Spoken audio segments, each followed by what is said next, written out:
Hello and welcome in. It is Wednesday, 29 July, the last Wednesday of July. That's right, 2026.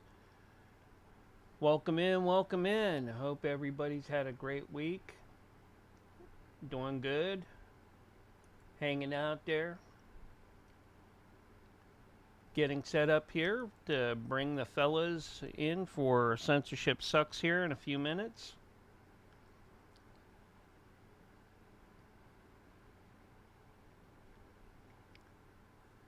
And if you miss or have to leave at any part of this show, you can always catch the replays by just going to DREAGUS Productions at Gmail not Gmail, but anywhere you can find DREAGUS Productions, you'll find the archives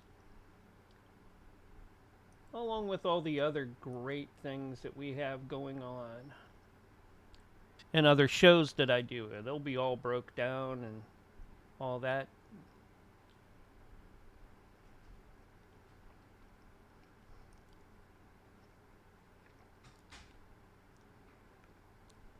Don't forget, if you're out there and you're doing this and you like what we do, share it out.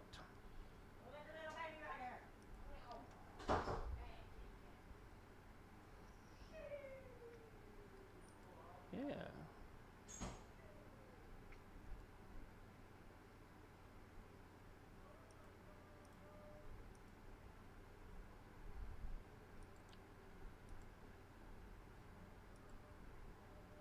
Takes a little bit to get everything going and all the streams set up, but once we do, we're off like a herd of turtles sometimes.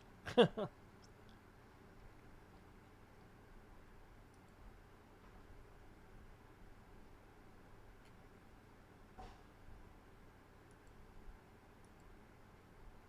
we go.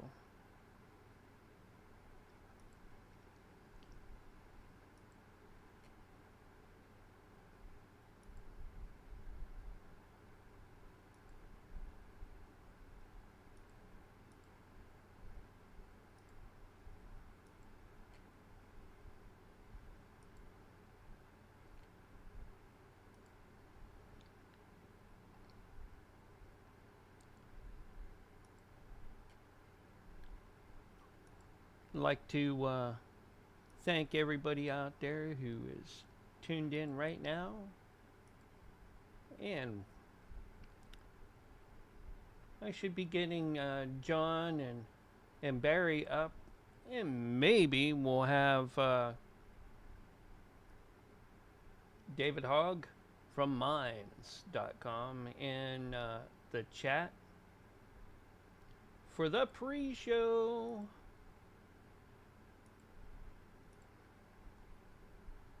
Yeah, we're gonna do a pre-show and then we'll get ready and we'll head over and do our regular show here. And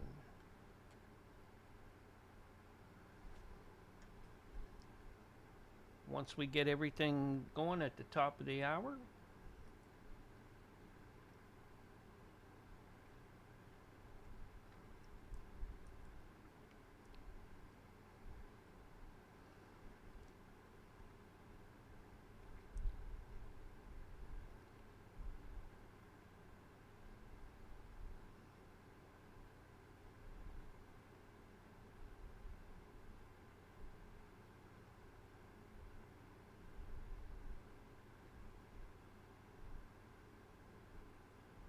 make sure everything, yeah, that looks good.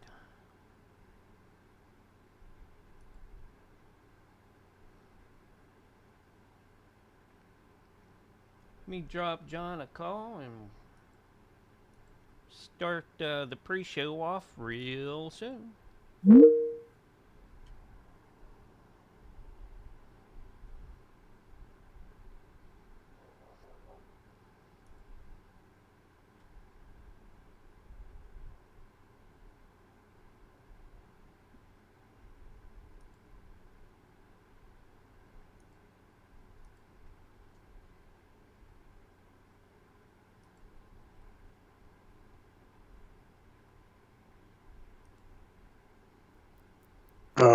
Hey, Good how's it morning. going?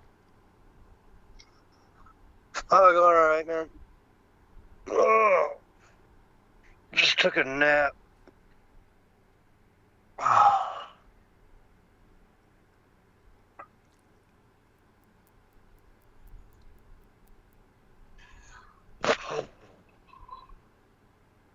Mm. Mm. Hey, David Hogg, how's it going? On the advice of counsel, I respectfully decline to answer based upon my rights under the Fifth Amendment to the Constitution. We still have But yeah, how that? you doing today? We still have that? On advice of What counsel, color's that I shirt, bro? respectfully, yeah. I can't believe that's how Fauci answered the entire time. Oh yeah, and they literally asked him what color is his tie. Yeah, exactly. It's like, do you know who wrote the Fifth Amendment? You know, it's like, there should be a red folder on your desk. Do you see the red folder?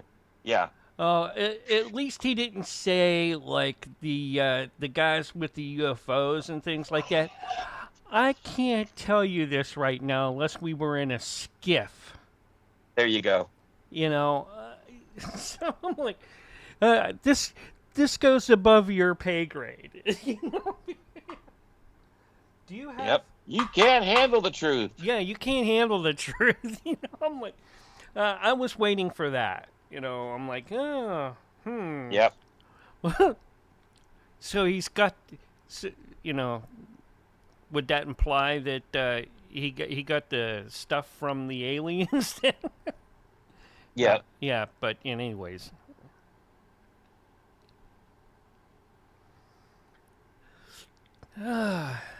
That was a cool clip that you sent me. Song about Epstein.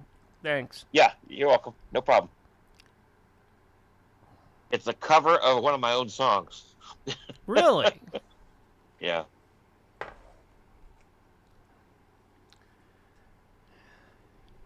Yeah, I probably generated it using a default voice, and then I'm going back and I'm putting my voice in there. Yeah. Oh, Veterans Radio has been adding our stuff as well. Oh, wow. Yeah. And we'll be getting royalty checks when? Yeah.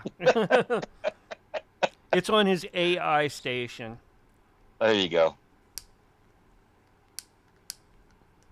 I'm sure the bots are. All. I'm sure the bots are clearing great, income off of it, though.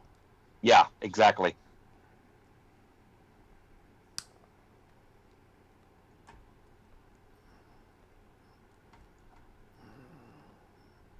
Hmm.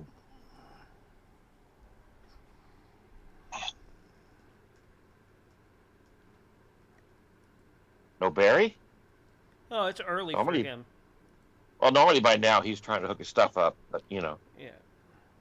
But last week he was already hooked up, so maybe he thinks he has extra time.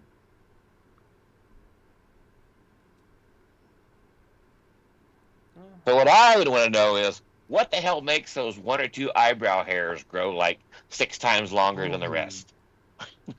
Yeah, in the middle of your forehead. Yeah, I got hair in my face. Like, wait, I'm bald. How can I have hair in my face? It's a mutant eyebrow. I try to bring him in, and it just kind of just bounces him right out. He's got to join on his end. Who's getting bounced? Barry. Oh. Bouncing Barry. See? Just hangs up. The problem is his avatar. Probably. Just never got it right. Yeah.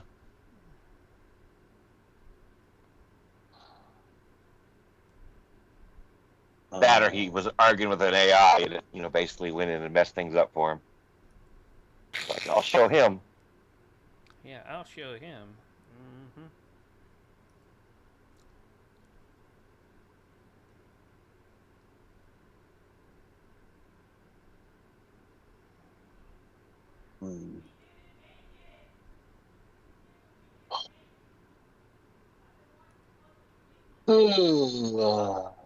Yeah. So, Mark, a cold front's supposed to come this weekend. A what? A cold front. Yeah, right. Cold front. Yeah, and it'll bring us out of the triple digits. Yeah, and lots of rain. It's only gonna hit like 98 over the weekend. Yeah. Oh. Yeah. Okay. I hope you unpacked your parka for that one. Oh yeah. Because there will be people here in Texas that'll be like, "Oh man, it's cold." I'm like, "You gotta." Yeah, anything below 90, it's chilly. Yeah, I'm like, no. Hey, Barry. Oh, don't expect them to talk right away. Oh yeah. I also noticed nobody's avatar's working. What? At least not for me. I see your video, but I don't see my avatar. I don't see. You'll have to refresh. Mr. Galt. Well, yeah, it's not gonna happen. Yeah. I see yours. You got some like. That's a guy in a dolphin suit wearing a VR headset. Yeah. Yep, I thought it was like the imposter game or something like that. Yeah, kind of looks like Among Us. Among Us, yeah. Yeah. Yeah, it's an avatar that's evolved over time.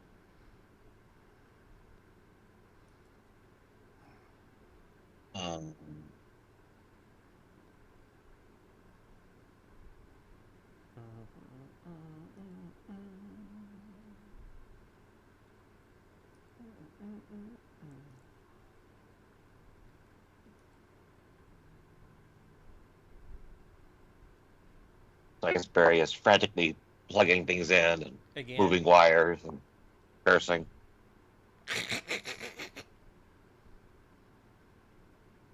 Frantically plugging things in. Yeah. See, what we should do is we should use this time to constantly berate Barry, and he won't be able to talk back because he hadn't hooked his stuff up.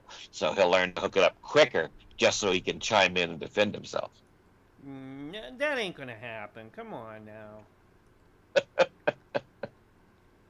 That's kind of like wishful thinking. Come on. Yeah. Well, I threw reality out the window quite a few months ago. Yeah, Yep. It's highly overrated. This is the pre-show for the Censorship Sucks Roundtable radio show. Come on now. Yep.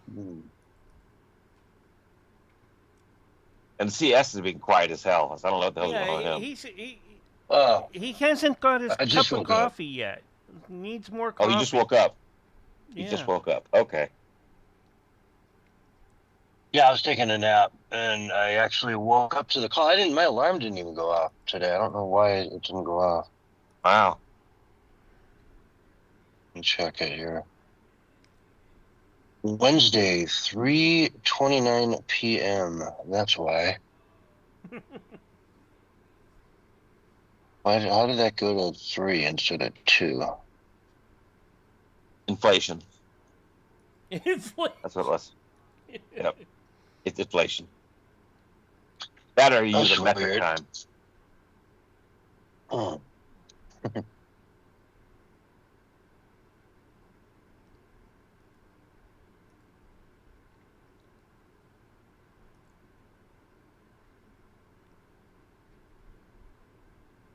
Oh, man.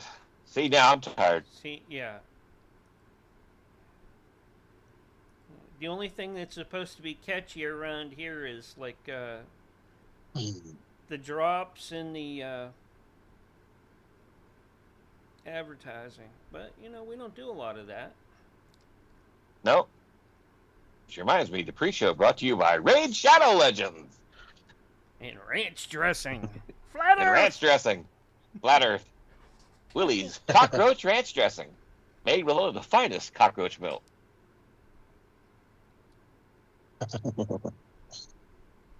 Oh, you probably didn't hear the skit we did on Sunday night where he's now injecting the ranch dressing directly into the hot dogs. Oh, nice. Yeah. I think I remember that vaguely. So, yeah. Yeah, there so you go. when you bite into them, they squirt all over your face. Yeah, there you go. Yeah. See, he needs to get smart and just feed the worms the ranch dressing. And then it doesn't make the mess, but you still get that flavor. Oh. Oh. What up? What up? What up? There he is. There's the man. I've been here, man. Hey, very. Getting some stuff put together, All right. and Oh. ready for the show, man. It's always exciting, dude. I mean, we're in that place, dude, where it's never a dull moment. Barry has had his coffee. Yes. See. And My CS has caffeine. I not. had some non-GMO protein with caffeine, so I'm There you ready go. to go. A little bit of spirulina and wheatgrass. He's all revved up. Yeah. Well, yeah. I think it's got some shrooms in it as well. Oh, okay. Yeah.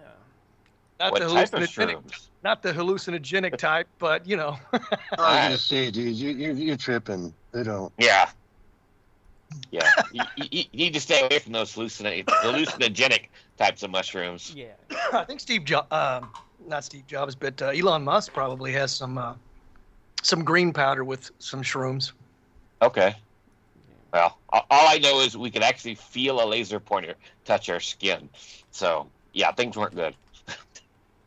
It's they're Oh. microdosing, man. You know what I'm saying? Microdosing. Oh yeah. All the kids are doing it nowadays. I saw some I used to do documentary it. where I think it was Steve Jobs who came up with Apple by doing hallucinogenics. He was out in the field tripping on, I don't know, shrooms or something. Right? That's where he got the idea. How much did he puke out there, though? That's the thing. You know? Oh, I'm not, It was you know, like, oh my endorsing God. it. It's just matter of fact. I mean, it's just kind of what a lot of the elites do it. You know, probably Right. artists. Well, you know, for creative purposes. Yeah, because it's almost as good as adrenochrome. No. It's either that or the satanic ritual, but they may be doing them combined together. Yeah. Yeah, there you go. Shrooms with adrenochrome. Yeah, that's, you know. That's a song. Yeah, It's shrooms a and nice- adrenochrome. Yeah. Adrenochrome? Oh, yeah. You sure? I don't know, man. I think that the Hollyweirdos are out of the adrenochrome, as John was talking about last week, because they're not looking too good. But it could just be the Ozempic. Oh, could be. That stuff, man, that does serious damage. I don't know if you've seen some of these celebrities that are on it. I mean, they look like Skeletor. They look like, and I mean, it's just skin and bones. And I mean, it's really like, That's the GLP-1s they're taking. No, I take that.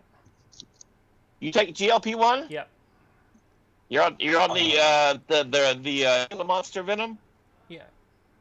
Yeah. Okay. It's all hormonal. All right. I mean, if you're diabetic, Wow. it makes sense, but, you know. I am. So, Okay, all right. yeah.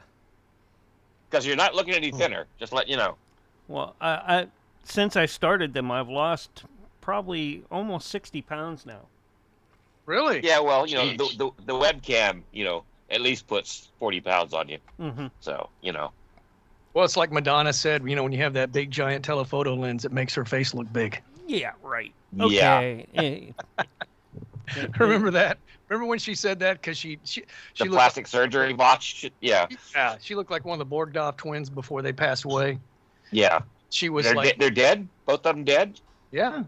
Wow. They died at the same time, or what I happened? think it was the shot that got him. I'm guessing. I think Oh, at that time. the Fauci sauce. Hey, real quick, Barry. Yes, sir. Yoda Vision said that she sent me a note and said, "What's going on? I see that you have Peggy scheduled for Wednesday. I can't wait to hear that." I didn't have her scheduled for today.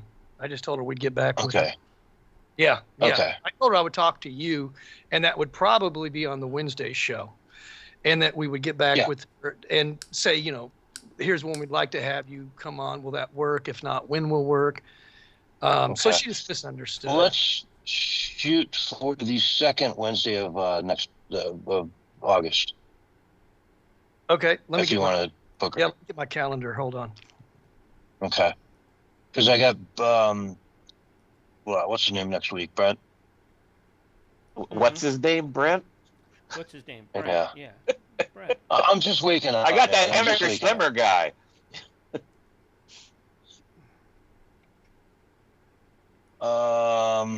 Spider-Man helps man in wheelchair cross the street. Did you see that one? Nope.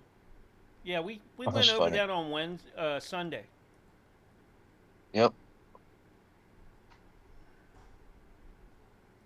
And Doc was all about that. He's like, yeah, we need more superheroes out there. And then the guy gets sued by Marvel, right? Yeah, probably. Yep. And Disney in this case. Yep. You can't be in a Spider-Man suit. You're making the company look bad. Yeah. Unless he was a trans BIPOC Spider-Man. Yeah. Going as maybe Miles Morales. Oh, there you go. Yeah.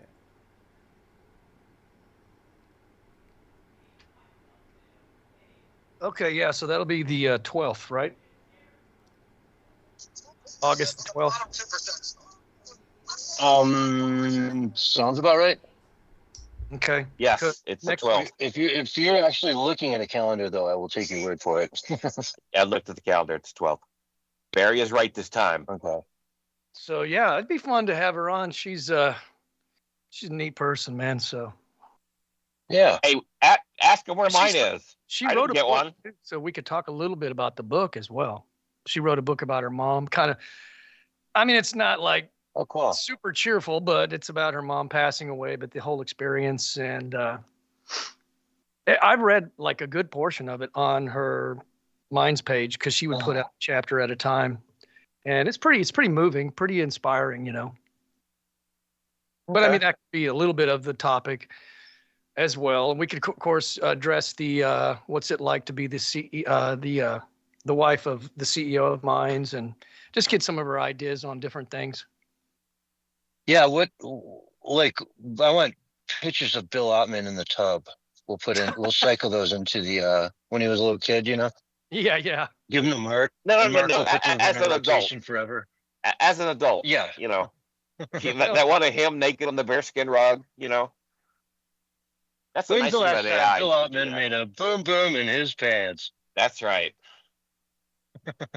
The time when he was protesting naked with Antifa and glued his hands to the cement highway. Yeah. We all know some kids wet the bed. How old was Bill when he stopped doing it? Yeah, we want all the dirty details, man. Yep. And then we can make posts about it on Minds and get sued. It'd be wonderful. Oh yeah. Well, just moms are really good at Just embarrassing their kids. Say in my opinion, and then say that, you know. Allegedly, he did. Allegedly, yeah. Mm-hmm. That's a word And we're here's so. the video. It's almost like we have to start it out that way now. Allegedly. Yeah. Allegedly, Fauci Just- murdered millions of Just people. just pretend we're seeing it. Sources say Yeah. he peed himself till he was 18. If you think about that, think about how absurd that is, because you can find a source that will say anything, because there's a million opinions out there. So I could just say a source said, Yeah. I mean, you can see it on the internet somewhere, and that is your source. or some say, or many say, well, how much is some? How much is many? I mean, that's subjective. 12 people could be many. Yeah. So yeah, they can. It's just, they do what they do to get away with it. Yep. But I saw a CIA whistleblower on Tucker Carlson's show, just a clip of it. I didn't watch the whole show, but he was talking about how the reason that nothing gets done and why it takes so long. It's basically, bureaucratic red tape, but they put in rules and regulations, you know what I'm saying, to where they sabotage, like maybe Tulsi Gabbard from doing her job, even though she has the authority to do it. They'll say, oh, well, we can't do this without this or that, even though that's total color of law. There's no law behind that. But they do it anyway. They kind of abide by these sort of man-made regulations. And that's why a lot of it gets held up. Yep. We get your depositions on Tuesday. That just, Yeah, we've never done it before on Tuesday. You'll have to come back on Friday. Yep, exactly. Oh, you know what? Friday's a holiday. We're gone Friday. Sorry. Yep. Yep. New rules. Yeah. As we go along, just make it up. And here I was just thinking they were all just incompetent. Yeah, I think that's what they try to sell to the public is, oh, they're just incompetent, which in We're the government. We don't know what we're doing. Yeah. But we'll that's take even your a- money. In fact, they're evil. We'll take your Yeah. money. We don't know what we're doing. Yeah. We'll take your money. Yeah. At gunpoint. Yeah. Oh, yeah. Yep. I think that's called theft. Legalized. Yeah. Oh, yeah. Well, actually, it's not legal. There's just no law that says you got to pay taxes. Not financial advice, whoever's listening. Yeah. But, yeah, See how apparently well that nobody works can out for point folks to it. who try not paying their taxes and that. Yeah, exactly. Not recommending that you try it. I've got this meme that a former White House staffer put out on X, and it's got this picture of Fauci. And I promise, if you saw it, which I'll probably put it up on Teams here in a minute, but he looks like, like this ominous, dark, demonic, gangster-looking guy. I mean, it's like the worst picture you could possibly pick of Fauci, and then below it, it says an American hero. So there's this, so there's this weird, I mean, he looks like he's like a mass murderer in this photo. I'm not kidding.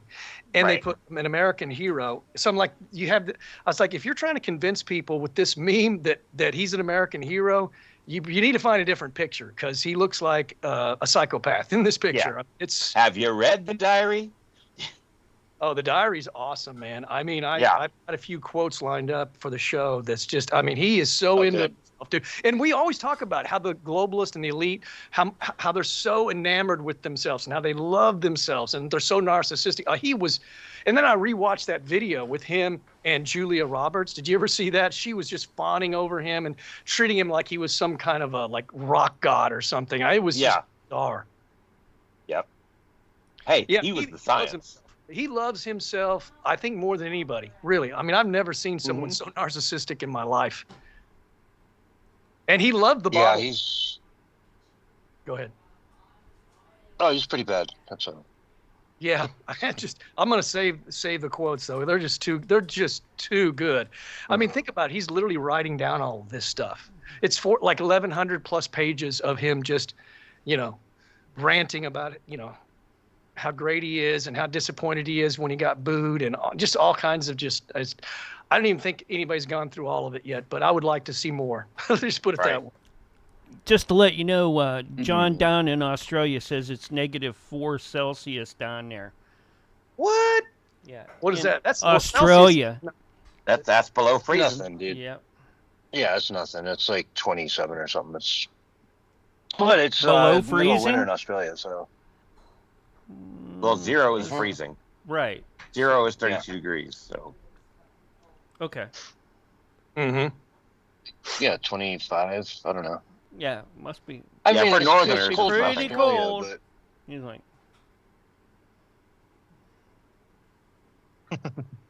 Still pretty cool. Yeah.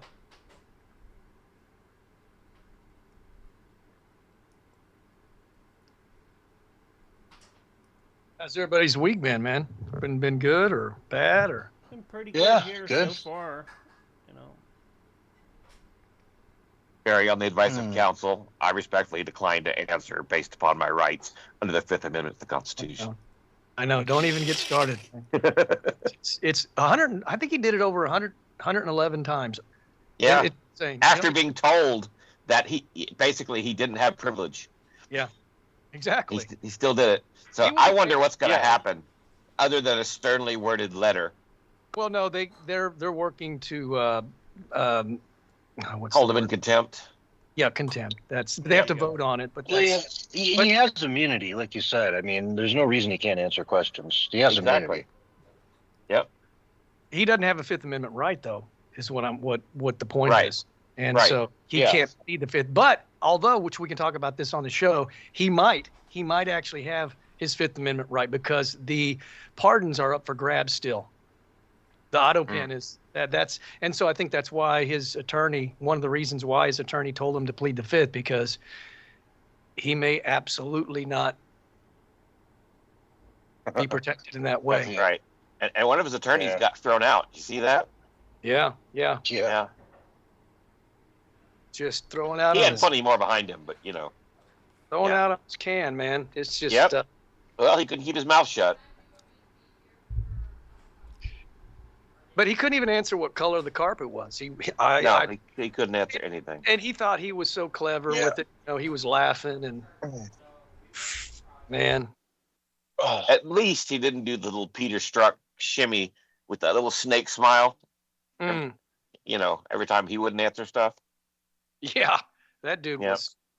He looked possessed, dude. That guy. Yeah, for sure. Yep. He looked out of his mind.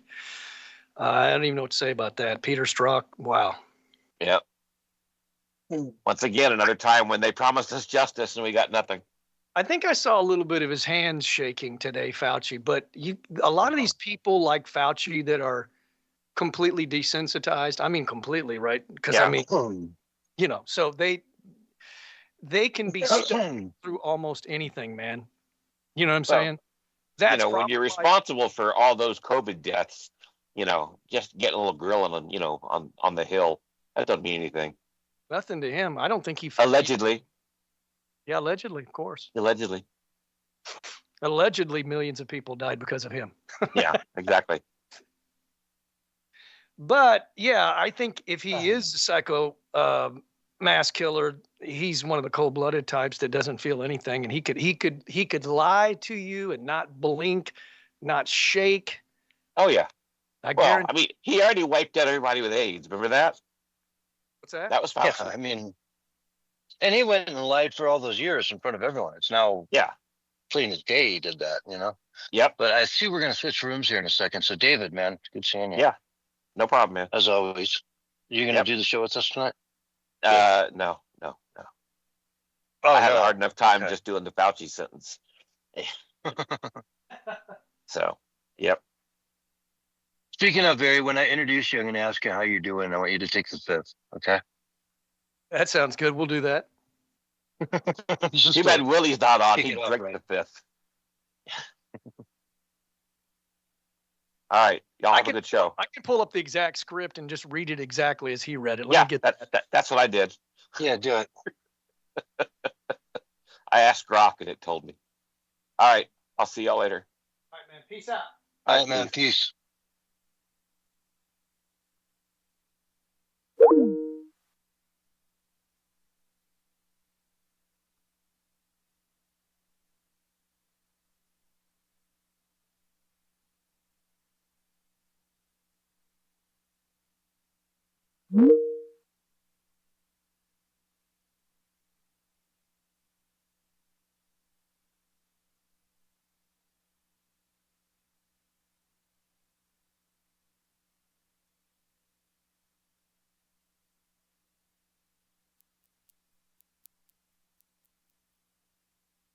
All righty then.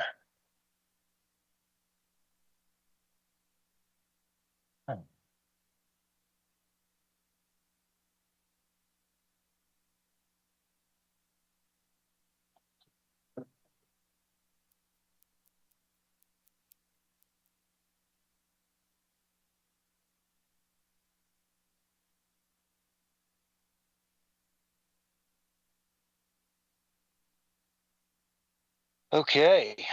Everybody here? Yep. Sweet.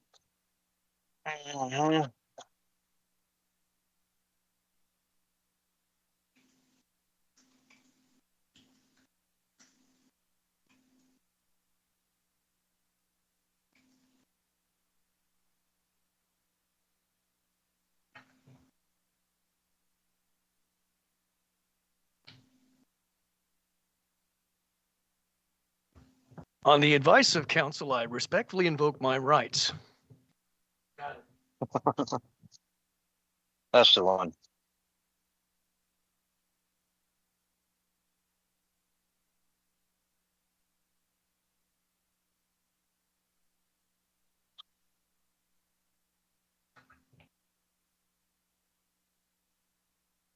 Oh.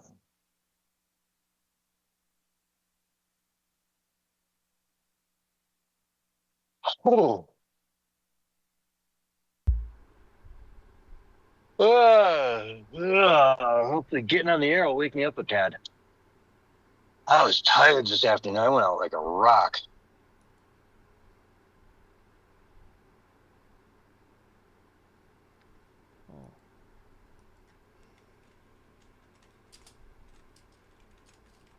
Oh, yeah. Well, what's up with that silence? What's up with that? It's 3:01 and we're still not on the air. Yes, we are. Oh, we are? We've been on the air, yeah. Yeah, I didn't hear a countdown. For about... All righty, folks.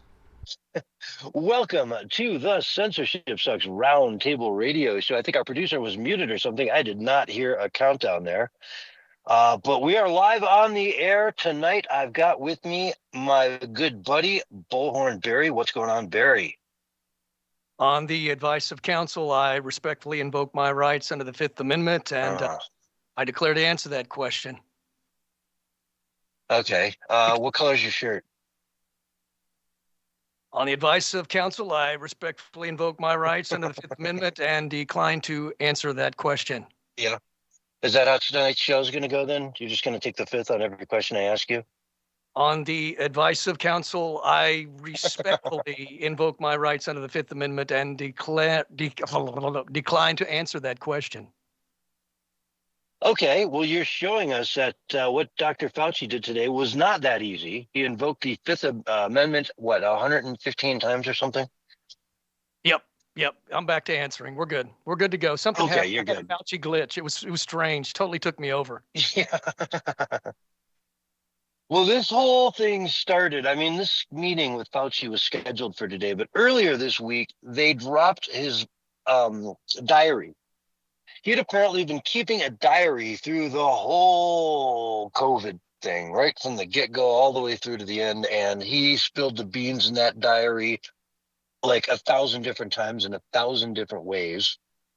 And so he went into there today and had no choice really but to take the fifth over and over and over, because he, dead to rights, has done some really awful things to this country and to the citizens and to the world for that matter. You know, we can tie this right back to the whole gain of function thing. You know, it's apparently in the diaries. Yeah, the gain of function thing was a thing. We've got correspondence back and forth with people talking about it.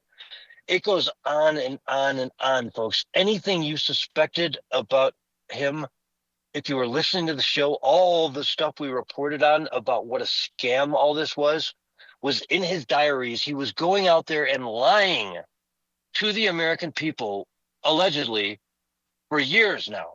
For years. All the talk shows, all the different, his routes, his circuits, everything was one big lie, and he knew it. And he knew it. He knew it wasn't as deadly.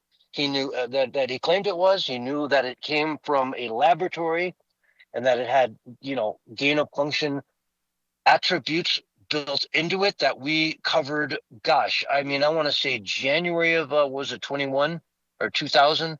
I mean, we found this stuff out right away. This wasn't hidden, that it had certain characteristics to the virus that almost assured us that it was made in a lab.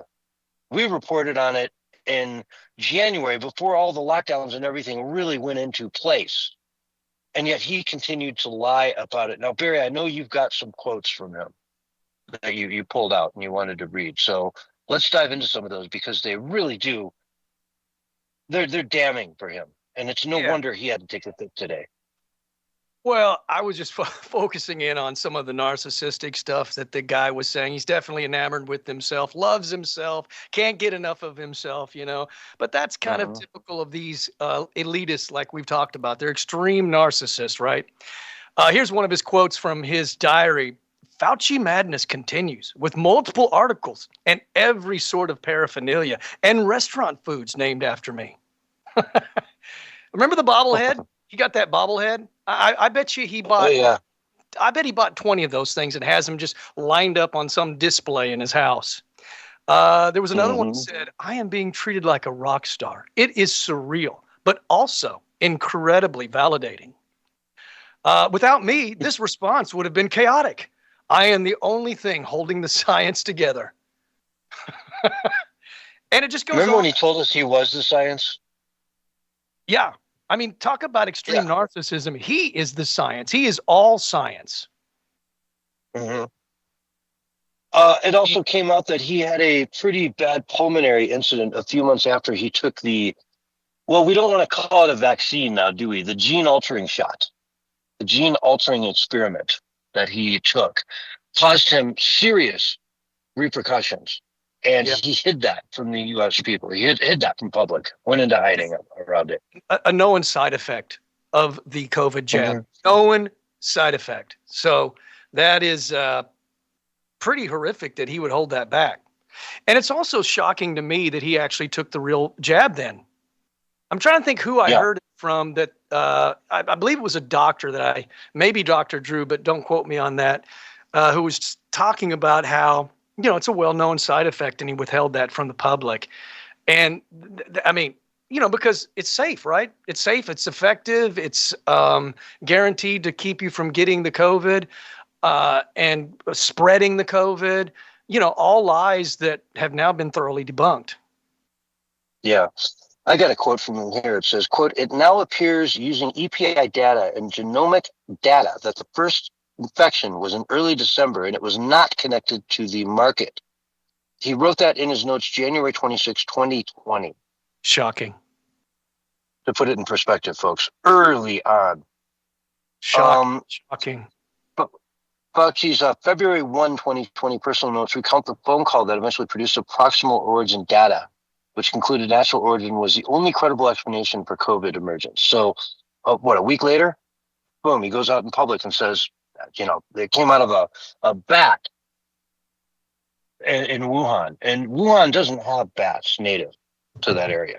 So you apparently have to drive 12 hours or something across China to get to a place where they actually have bats. So this wet market idea, and again, we reported this in January and February of 2020, that they're not going to have all these bats in that market because that's not an area that carries them. It's like, I don't know. It's ridiculous. It just goes on and on and on. It goes on and on and on. There's so much shabby information that this man put out. Shoddy information that just was absolutely made up to try to manipulate the country into that lockdown, to shut down the economy, to do yet one more thing that would ruin Donald Trump's first term. They had this in tandem with all the Russia hoax. You stack those on top of each other, and what was he going to get done? It ruined the economy for a year and a half. It shut down schools. It shut down everything. And he knew it was not as deadly as he said it was, according to his diary, according to his own personal notes, that somehow he left on some government computer and then they got access to him and now they've got, years worth of his diary. I mean, what kind of an idiot does that? There's a reason why little 7-year-old girls hide their diary and keep it, as close to the vest as possible. Maybe maybe the same reason that people kept the burn bags. They're just so full of themselves and they love their evil. Maybe they're just into all their corruption and they take pride in it. I almost feel like they do. And look, we also talked about, back in the day, 2022, 2023, whenever it was, Deborah Birx came out and admitted that it most likely came from the Wuhan virus. And we explained what she said. I think I read straight from the transcript. And we talked about that more than once. So it's not like they probably knew from the get-go, but they wanted to paint a different narrative. But then they got pressure because there just was no evidence to hold up their official narrative, And then, of course, remember what we were told by all the fake news media personalities was, don't question, trust the professionals. That's like saying, I don't know, just trust them blindly. I'm not going to do that. They don't have a good track record. Exactly. And especially after this whole COVID thing. Now we're going to trust you again? No way, man. I mean, for them to lock us down in an actual emergency, we need to be, at this point, we need to go out and see people dropping dead in the grocery store while you're there. You know what I mean? Then it's like, maybe they're not lying. There is a dead person lying on the ground here in front of me. I don't know. Maybe I can believe him now. It's to that point though.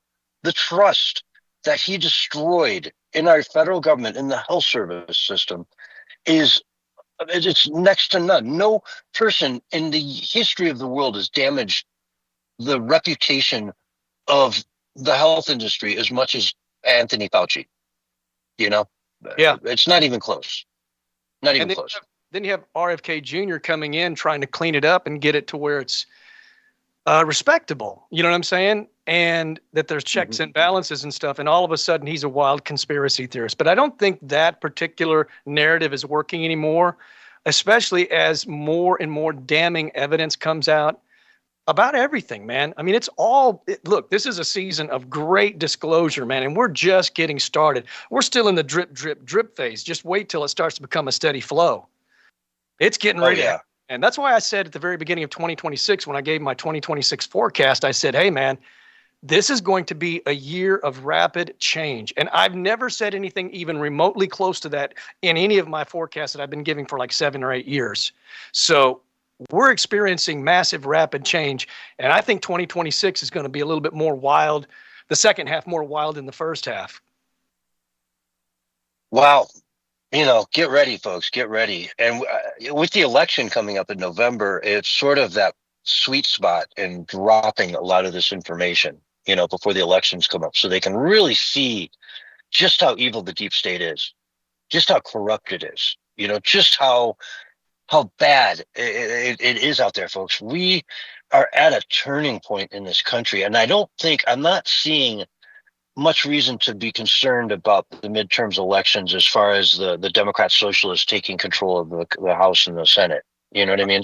I think these people are lunatics, and everyone really agrees. I saw a stat the other day on independent voters, and there's like 15% of them have any interest whatsoever in this democratic socialist movement. 77% said, no way, I want nothing to do with this. It's disgusting. Independent voters. Yeah, they don't want it. No one on the right wants anything to do with it. And only a small fraction of the people on the left are attracted to this whole, let's be communists here in the United States. Let's go to full communism. You own nothing and you'll love it. Ownership of property goes away. We don't need to have private property ownership anymore in the United States. That is a non-starter for 98% of the population out there, Yeah. Well, I mean, to confirm exactly what you're saying, there was liberal CNN, the guy that comes out and does all the different statistics and numbers and stuff. He was showing Harry Ensign. Yeah, exactly. Well, during Trump's first term, the Democrat Party had a +1, like a approval net rating or something like that. But now it's -24 points, from +1 point to -24 points. And according to him, that's a huge, drastic change. So even if there have been a few people that were MAGA that have now left MAGA, like maybe some independents or what have you, it's not going to be enough to turn the tables. And we talked about this before. We said the Democrat Party is tanking so bad, even if Trump didn't do all that, we are expecting him to do or wanting him to do, as long as he's doing pretty darn good overall, they're not going to even stand a chance because they have nothing to offer. Nothing whatsoever. And they don't want to offer anything because they want to burn this whole system down so they can rebuild it, I guess, in the image of the Great Reset. That's the only thing that makes sense to me. And they talk about getting rid of the Senate, getting rid of the presidency as we know it, getting rid of the Supreme Court as we know it today, making all 3 branches one branch underneath the House of Representatives. And that to me is just a non-starter. It's a non-starter. What about the Bill of Rights? Damn well the first thing they're going to do is get rid of the Second Amendment, immediately. And the first, for that matter, right? And the 3rd, 4th, 5th, 6th, 7th, 8th, 9th, and 10th. They'll keep the 14th, I guess, or, a few other ones. But for the most part, the Bill of Rights and the Constitution as we know it is done. if they simply get 51 votes, too. That's the kicker. They don't need to, in their minds, they don't need to have the supermajority and have a majority of the states, 2/3 of the states ratify it and all that kind of stuff. No. They just need that House to vote 50 plus 1, 50% plus 1 vote, and all the stuff goes away. They will do their best to try to overturn it all. And that's where you get an actual revolution. That is 10, 50, 100 times more dangerous than anything that happened on January 6th. And it's not even close, folks. You want to compare a few people, getting out of control at the at a rally at the House versus them trying to actually overthrow the United States Senate, the presidency, and the Supreme Court all in one swoop.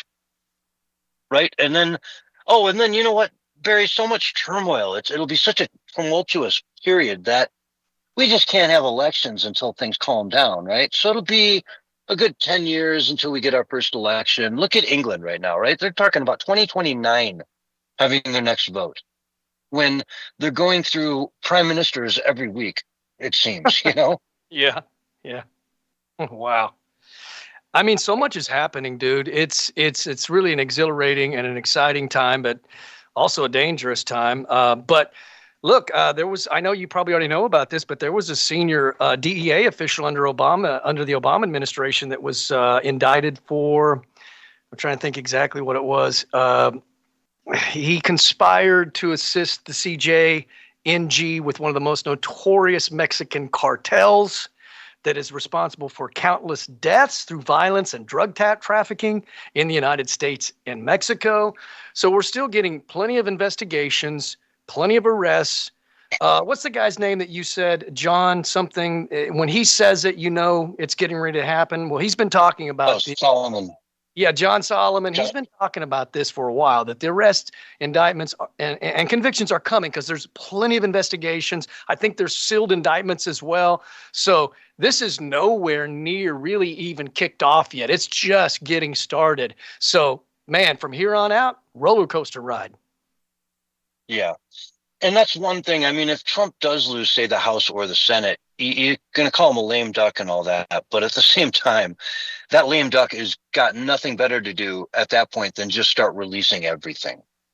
You know what I mean? Just release it all. He doesn't care. Burn it all down on the way out, Leave the place on fire because we've got to clean up the deep state. We've got to clean up all this garbage out there and get the country back to the point where it's just doing what it needs to do, man. It's just doing the basics and doing them really well.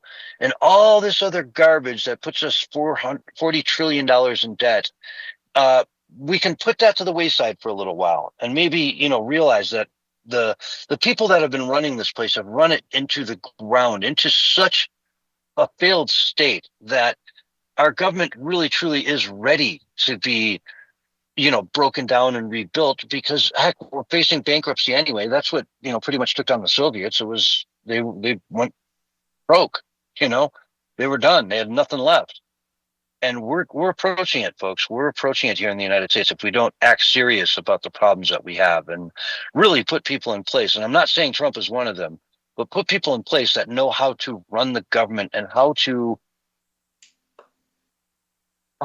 balance it, but how to be an effective government that does what it's supposed to, that does the things that are enumerated for it in the Constitution, and really not a whole lot else. We need to start asking ourselves, okay, if the government's going to do this, where in the Constitution does it say it needs to do this?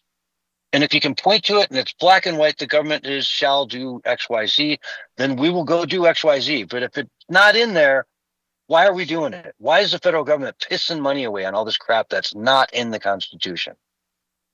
Yeah. And have you considered that maybe this subpoena that Fauci showed up for is bringing light to the auto pin situation? I think that his attorney, this is strictly speculation, was telling Fauci to plead the fifth, basically, because he may not actually have a pardon. And we can kind of dive into that just a little bit. I mean, because there are certain things that have to take place when the auto pen is used, and there's no public information that was done. So it's very possible they're aware of that, and that's why they're doing that, or one of the reasons. Yeah, and it's all the immunity that Biden handed out like candy to everybody, you know, lifelong immunity for any actions you've ever done, like he gave to Hunter Biden and Fauci and all these other people.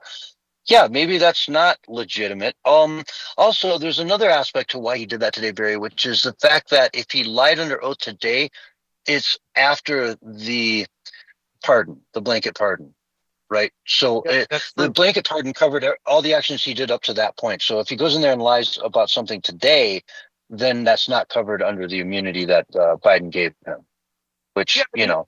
He could have answered questions pre the pardon, though, and just said, I plead fifth on those other questions. So that doesn't make a whole lot of sense to me, but I did hear that argument, and I'm sure that's one of the arguments that they're using for sure. Well, today, if they'd asked him, hey, you know, what did this come out of a gain of function that you funded in China, or did it come, you know, naturally out of the lab or out of the wet market, right? And he said, well, it came naturally out of the wet market. That would be proven as a lie based on his own notes and his own diary. So they could, you know, hold him in contempt for lying to them today. You follow me? I do follow you. And they did ask him all those things, and he just took the fifth instead of answering them because, you know, he had to. If he would have answered that truthfully, it would have shown that he lied to Congress before, which, yeah, he's got immunity from, but it would be like admitting everything was a scam, right? He lied about it all. And so it would just tear down trust in the government completely, and the NIH and all that stuff, you know? Well, here's the thing about the auto pen, and we've talked about this on the show before. If the President Biden, signed off for usage of the auto pen, a signature or direct statement from the president is required. There's some kind of verifiable proof by the president has to be done, or you can maybe have sworn testimony by people that were there, but you have to have some form of verifiable proof that Biden himself signed off for this to be done. And think about how many auto pens he used, and we don't know of any verifiable proof that he approved of it. And so I would think a signature or a statement, either recorded statement or video recorded statement, something like that would prove that he signed off on it. Otherwise, man, that auto pen ain't worth nothing. Well, and again, what's the point of using the auto pen, right? Unless he just wasn't in the loop, because you got to jump through the hoops and you got to sign something anyways. So why not just sign the bill? Why not just sign the legislation? Why not just sign the pardons? You know, yourself in your own handwriting. You're the president after all. It's like your one job is to sign bills and things. You know what I mean? It's not like you got a whole lot else you really have to do, especially when you're a senile old pudding tapioca eater who just sits there and rules looking out the window. Yeah. Right? Just put the thing in front of him, have him sign it. Now, granted, his signature was probably so shaky and so bad that it was embarrassing for that to be out there in the public. Yeah, he signed it. Here's a signature on there. And then you look at the signature and you're like, wow, it's just an X with a circle. You know? Like, yeah. I'm pretty sure, though, that many auto pen signatures is unprecedented because they're generally used for situations like when the president is gone, he's away, and so they just have it, and then he comes back, he verifies it with either some sort of recorded statement, or he signs it and says, yes, I approved of this. But, man, 90% are saying we're auto pen? They had a hard time finding anything that wasn't auto pen. I remember when they looked through it. Once they discovered this, it was hard to find anything that wasn't auto pen. But folks, on that note, we're going to take a quick break. We'll be right back after these messages. All right, we're on radio break. Great job, guys. All righty then. Nina says hi. I said great job, guys. And she said great job, guys. Oh, wow. Thank you. Yeah, that was a good point, the way you broke that down with that. I didn't think about that, but yeah, I could see. Yeah. I mean, if really honestly, people on the right could easily set him up to perjure himself. Oh, yeah. But that would be that would be the purpose of his attorneys. You know, he should be sitting there, not losing his mind to where he gets kicked out, to where he can say, okay, you know, plead the fifth on this and answer this part. You know, it just doesn't make any sense. If they ask you what color your tie is, you can answer that, right? Yeah. Well, I think they just thought it was so dangerous, probably because, you know, he's in a lot of trouble. It looks like. Oh, yeah, he's in a lot of trouble. He's in, like, big, serious global trouble, you know? I bet you there's a lot of other countries that went through this lockdown based on his advice, and they'd love to have a word with him, you know? Yeah, he's just looking more and more like a monster by the day. And then you see that the liberals still defending him like he's some kind of a hero. It's bizarre, man. I mean, you think by this point, 90% of the population would know that this guy is an absolute monster, or most likely a true living monster. I'd love to see like a huge international tribunal in Guantanamo for him. I mean, if they can bring forth the evidence, I'm all for it. Because, and it looks like, you know, if he did some kind of treasonous act, that's probably how it would go down. I think that Lindsey Graham quizzed Kavanaugh about that very thing. I don't know if that would qualify for treason, but to me, it would seem like treason. It'd be worse than treason. I mean, he knew all this stuff and still was putting out false information, and he's supposedly an expert. Crazy. Mm-hmm. He hasn't even been held accountable for the Beagles or the orphans that he experimented on for the AIDS drug. Pretty much against some of their will, and some of them died. That's in RFK's documentary, The Real Anthony Fauci. He's got a book on it, and he's got a film documentary. And I recommend everybody see it. We should talk about that on the air. We need to get that out there to people. Let me get the name of that, because we want people to be informed of who Fauci is. Sure, go get it.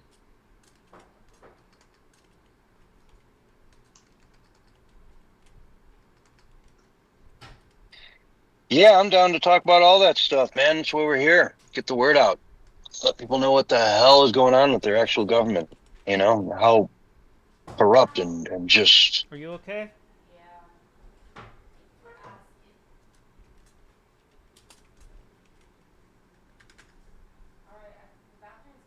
Thank you.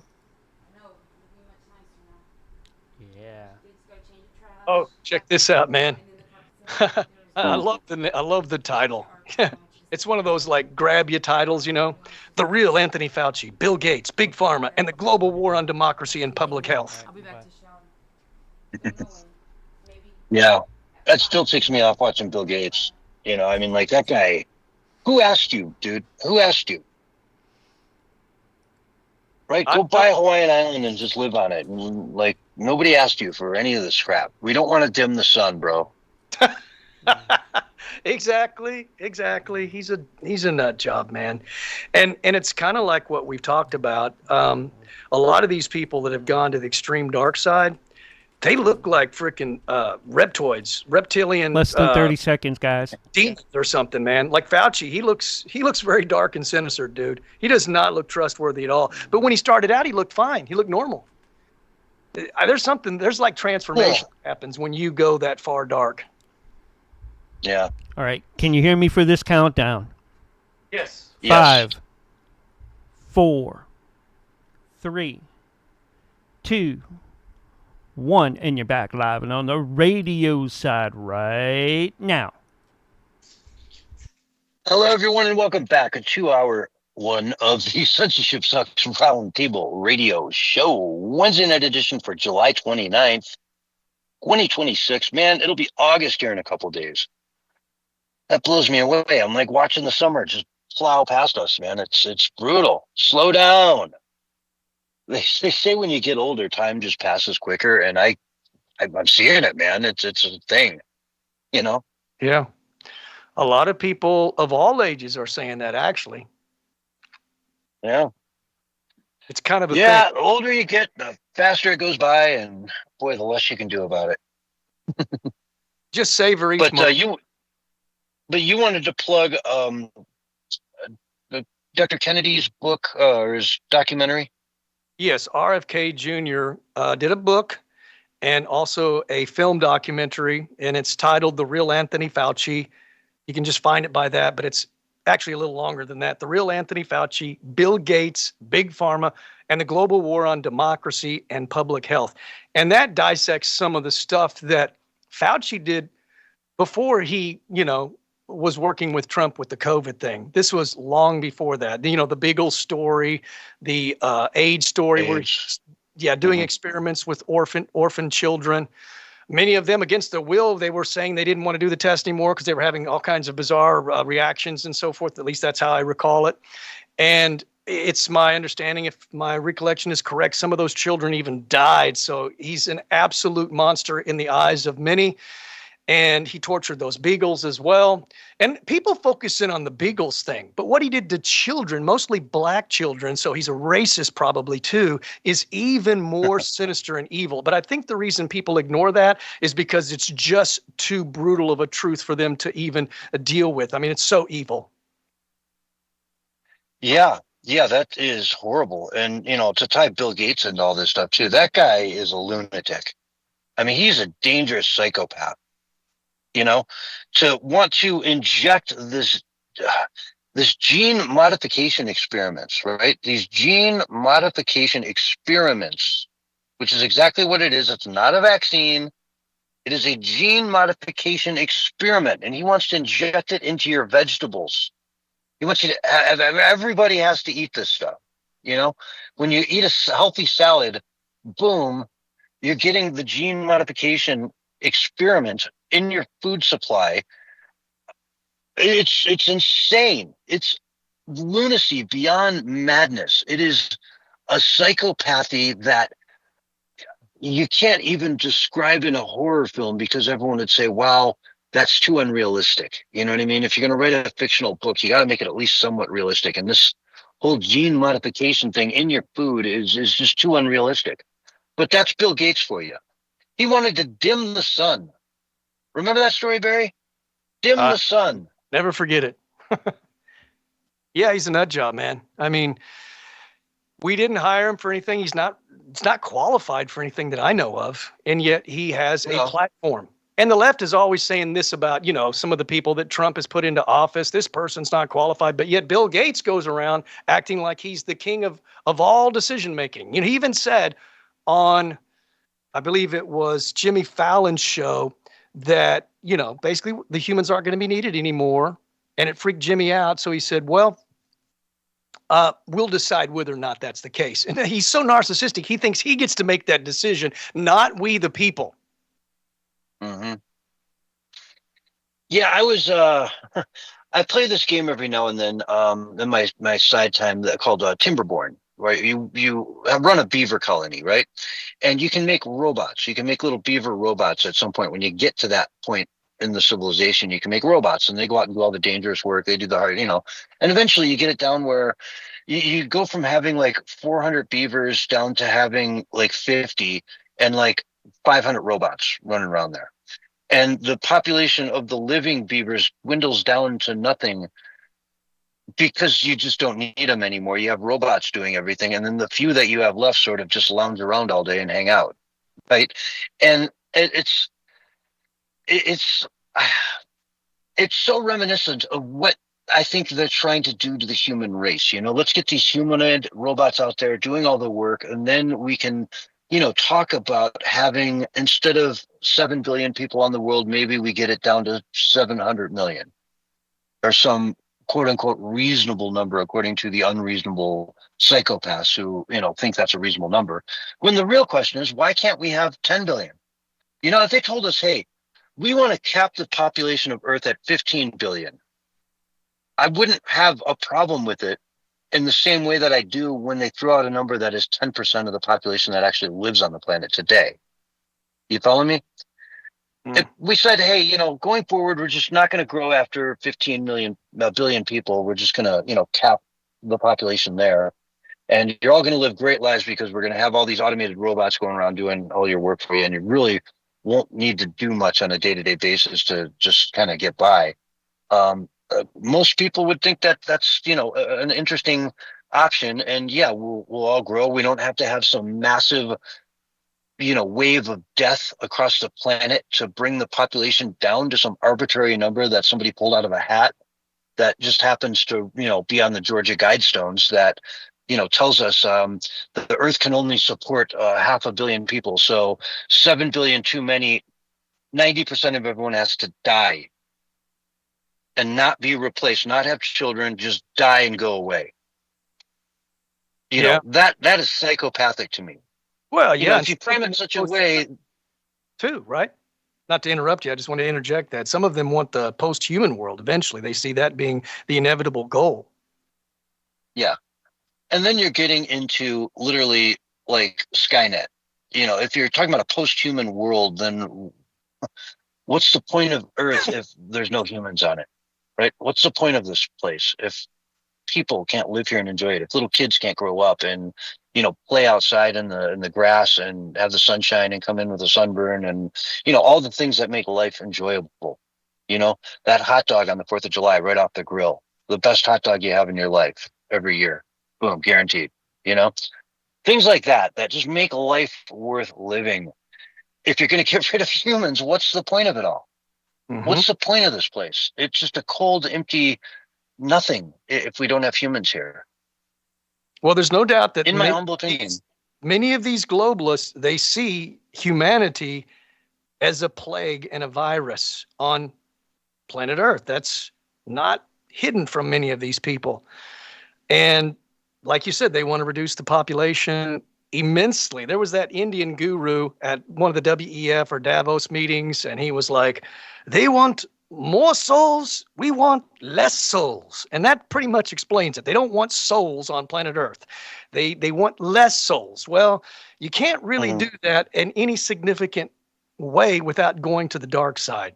And the kind of numbers that they believe that the Earth needs to be reduced to cannot be done in practical ways without enslaving the entire planet and worse. Yeah.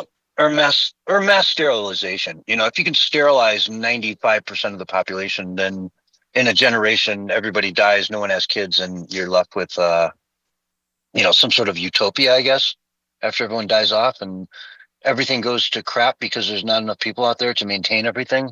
So you have entire states in the United States that are just empty, devoid of people, that are just going into chaos and crumbling, into ruin.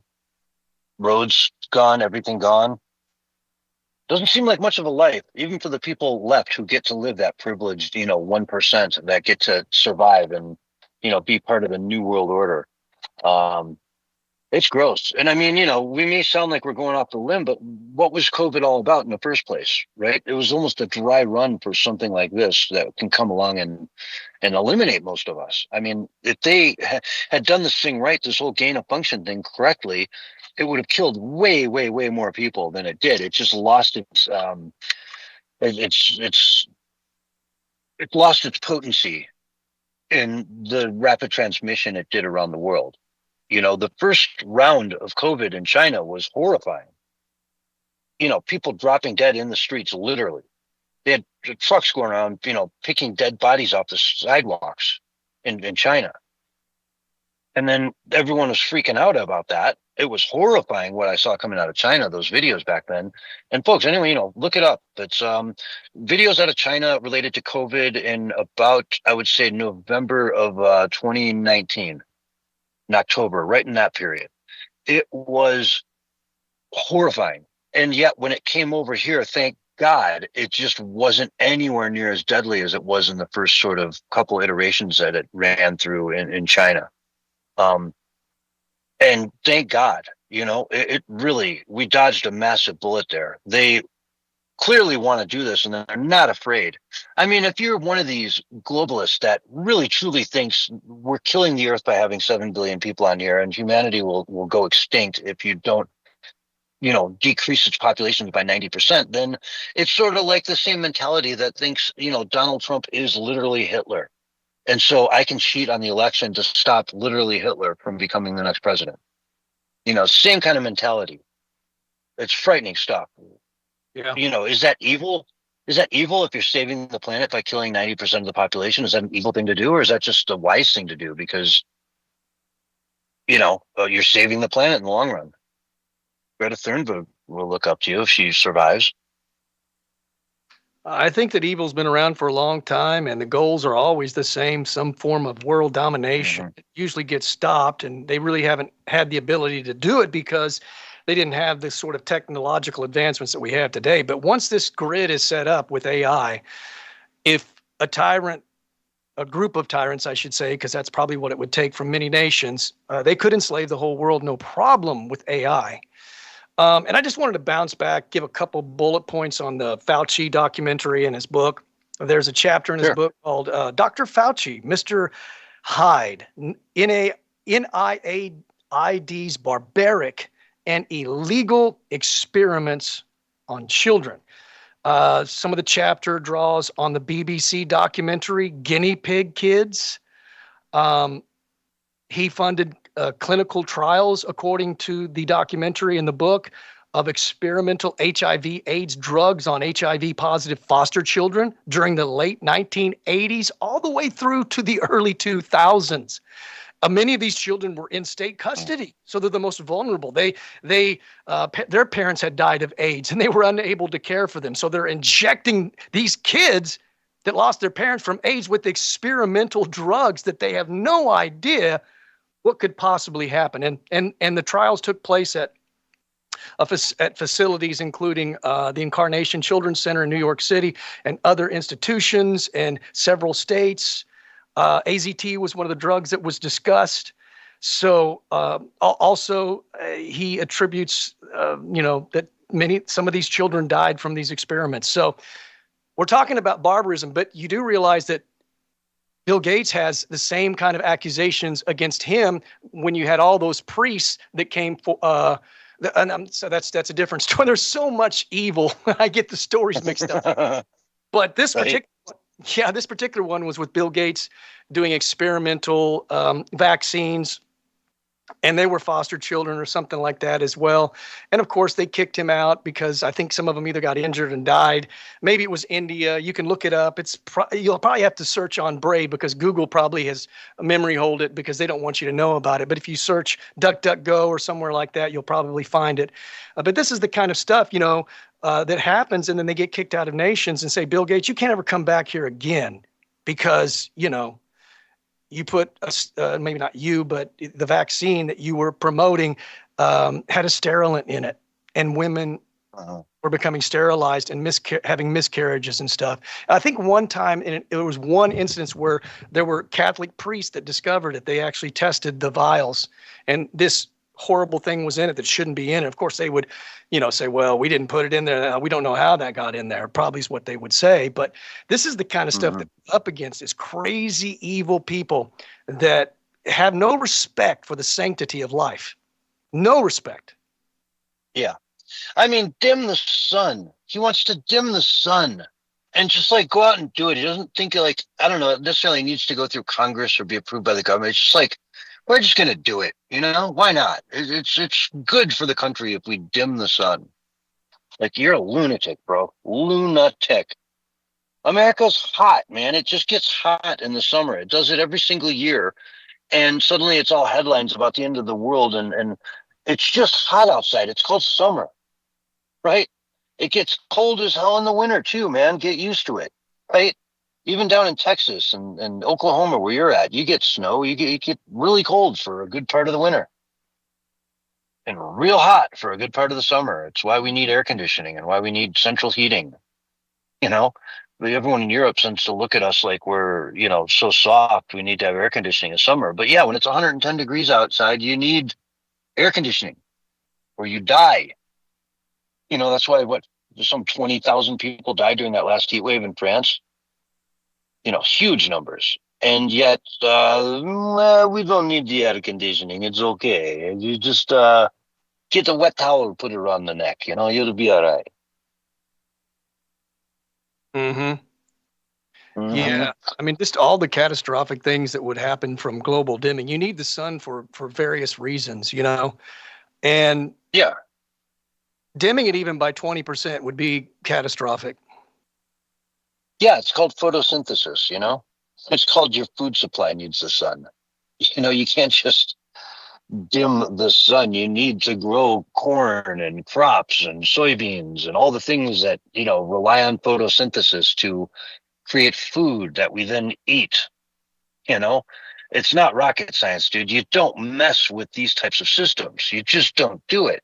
The planet is so much more complicated than any of us have any modeling or anything that we can like actually use to predict what's going on with the planet. The biggest quantum computers out there can't tell you what the temperature is going to be in 3 days from now, right? They can't. But yet they can somehow tell you, you know, what the temperature is going to be on the planet in 20 years if we don't do X, Y, and Z, if we don't pay a tax. You know, and that's the other thing about it too. The only answer you ever get from these people is more taxes. That's going to solve global warming if you just pay up, pay more, and it'll all get solved, which is the most ridiculous thing I've ever heard, you know? Or, you know, we completely get off fossil fuels. No. That's like eliminating, you know, our entire existence as a human race. How are we going to get off fossil fuels in any type of a reasonable amount of time without absolutely upending humanity and forcing us back into basically the Stone Age? So that's not going to happen either. And where is the evidence? I've been told my whole life that we're either going into the next great ice age or we're about to go into this quote unquote global warming period.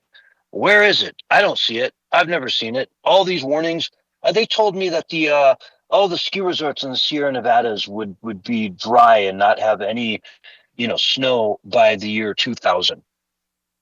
You know, and they're going good, man. They just had last year one of the biggest snow years they've ever had. It was, people were climbing out of second-story roofs trying to dig tunnels to get to their front door, right? So yeah, it's not happening. They can't predict. Literally, they can't tell you if it's going to rain in 3 days from now with any sort of like confidence. And that it looks good. It looks like it's probably going to rain. Be prepared, but they're not going to tell you that at 2 o'clock from 2:05 to 2:45 it's going to rain a half an inch of rain and then it'll clear up. They don't have the computing power to figure that out. Yet the computing models that they used to, you know, put out the hockey stick charts and all that crap were 20 years ago. Nowhere near where they are today, and we still can't do it today. So how could they do it back then? It's just, and everything they predicted has just turned out to be garbage. Al Gore is the biggest BS artist on the planet. This whole Inconvenient Truth, what did that come out in, like 1980, 89 maybe? Mm-hmm. And, you know, he predicted in that movie there was, 10, 12 years until the ice caps were gone. They went to Glacier National Park and put up signs everywhere that said, enjoy this glacier now because it's going to be gone by the year 2020, right? And then in the year 2020, they had to go around and take down all those signs because the glaciers were still there. Doing fine, might I add.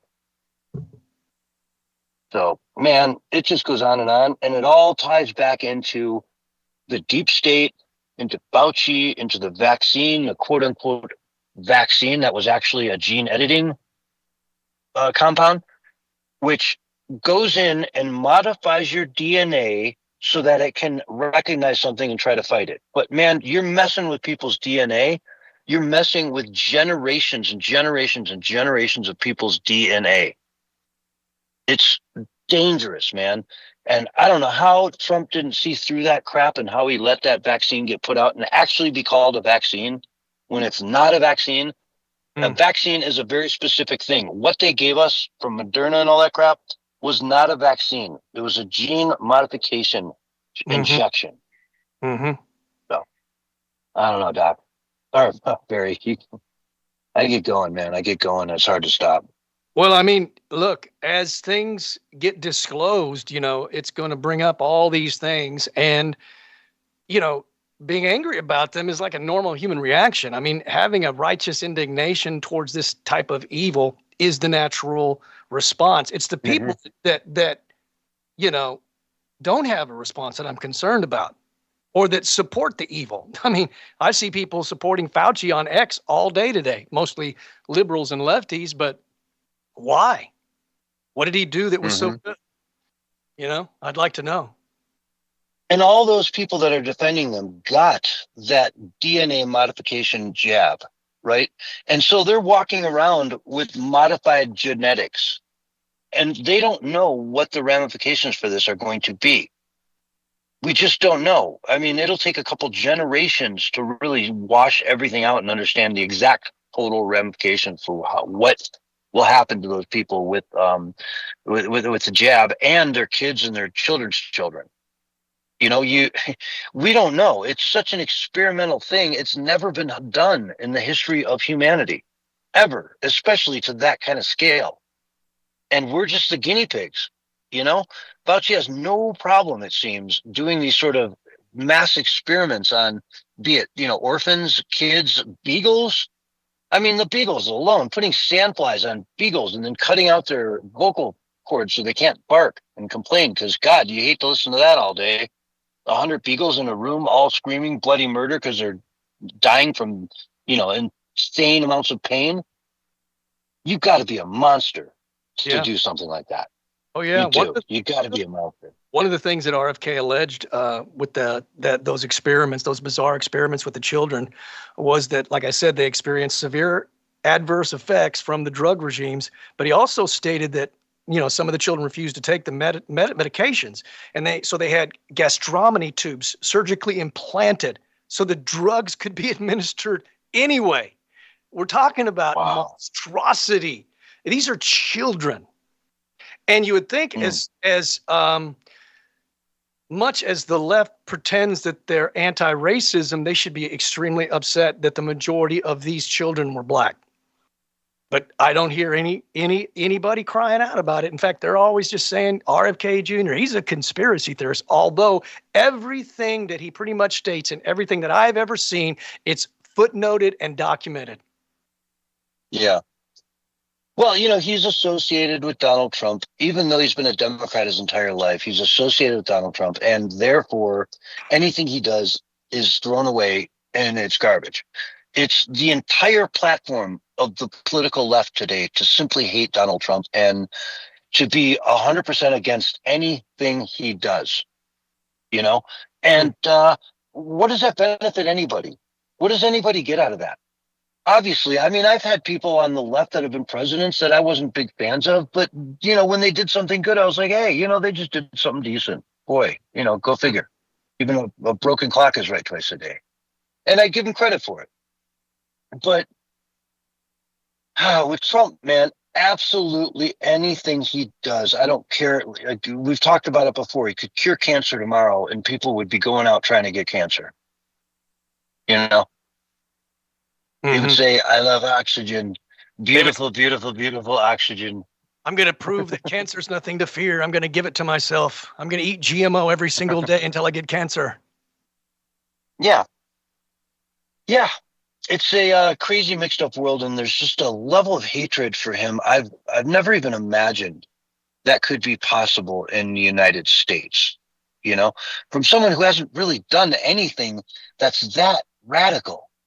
That's that out there, you know? He shut down the border. So what? You know?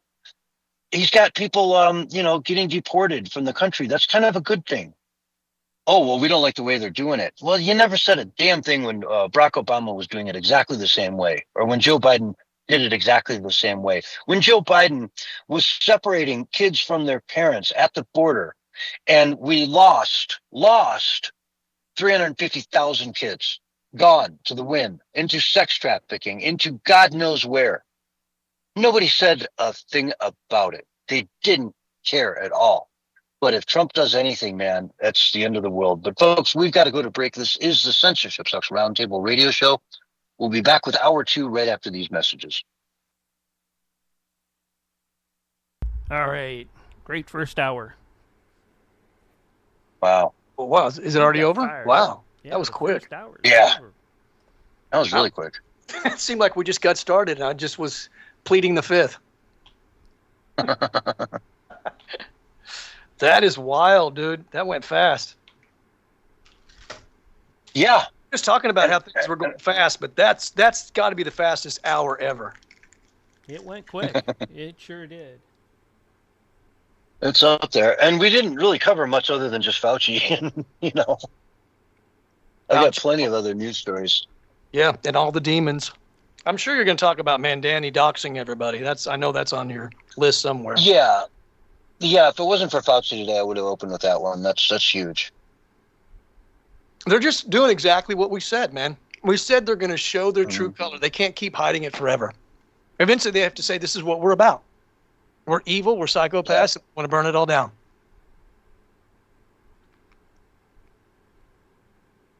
And then I saw the interview with him and Jon Stewart. Man, dude looked like the Joker, laughing like a crazed person. Socialism, be afraid of us. I was like, dude, you are nuts, man. I don't trust that guy. He puts off Antichrist vibes to me. I'm not saying he's the Antichrist. I'm just saying that's the vibe I get, Antichrist world leader vibes. Yep. Pretends like he wants to bring peace, but he'll stab you in the back the next chance he gets. Yeah. Now, that was really weird with the countdown at the start of the hour. Barry, did you hear it? I think I was not even paying attention. I was doing something else, so I can't really say. Okay. Have you ever not heard it? No. I don't think so. Except for then, but I think it was only because it didn't come through or I wasn't paying attention. Mm-hmm. I've got AI up so I can, get facts up real quick. And plus I was preparing stuff before the show. I was preparing stuff before the show as well, getting quotes put together. You want to have a little bit of prep. Mm-hmm. It's just too good right now, dude. It's just too good. And then you got Alex Jones. He's still preaching the end of the world. Him and Mike Adams and Michael Yon. Michael Yon said on the Alex Jones show the other day, and Alex didn't even push back. He said, it's all too late. We've reached the point of no return. It's over. It's World War III and every other doom and gloom scenario. And Alex goes, yeah, it's there is a point of no return. But he didn't go, I don't think so. He didn't push back. And he keeps bringing up, everybody, dude, it's amazing how many people are going the whole black-pilled woke fight, doom and gloom, into the world stuff. It's nuts, dude. I just call it the Owen Schroyer syndrome. I tell you, someone who you should probably listen to is Dark Waters on YouTube. I think you'll like him. Dark Water. I'll check him out. I hardly watch Alex anymore. I can't tolerate it. He picks Alex apart and some of the others, and he has his own way of looking at it. And I follow him, not real solid, but he comes across as a guy down your alley. Well, I just want people to be based in reality. I don't want the over sensationalism where you're reaching and then declaring that. Well, he'll come across more as from the spiritual side. Well, I like that too. I'm gonna hang up. Okay. I like that. Let's go ahead and hang up and get the next one going. Okay. All right, that was hour one of the Censorship Sucks Roundtable Radio Show. Man, tonight's zooming by. Let's get the guys back up here and on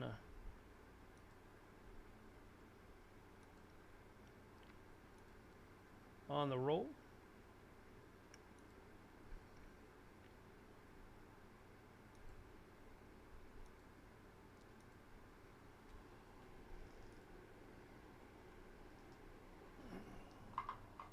Okay. There you are. And we're back. And you're back. I'm going to sip on my, what do I got here? Michelada.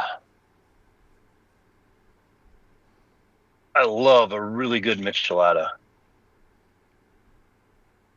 I just had me a fig bar, one of those non-GMO ones. They're good, man. Eating stuffed peppers tonight, guys. I like that. That sounds real good, especially if it's. I would like to have some stuffed jalapeno, stuffed pepper. cabbage. Yeah. Ooh, yeah, I like cabbage too. Yeah. I like that down home, just good old fashioned stuff, man. You know, I hear one of the things I've done it a couple times. Is baking cauliflower. You can bake it in the oven. It's so good, dude. It is. Have you ever tried to do it in the air fryer? No. I've heard too many that way. scary stories about the air fryer, so I haven't dared to use mine. I hear it's toxic. I don't know if that's true or not, but it spooked me, so I'll stay away from it. I think it's probably better for you than the microwave. Well, that's true, definitely. So that's. I don't know how an air fryer could be toxic in any way. Doesn't it just blow hot air around? Yeah. Basically, what it is, it's a mini convection oven, is what it is. Uh-huh. That heats up faster than like a huge basic oven does. Oh.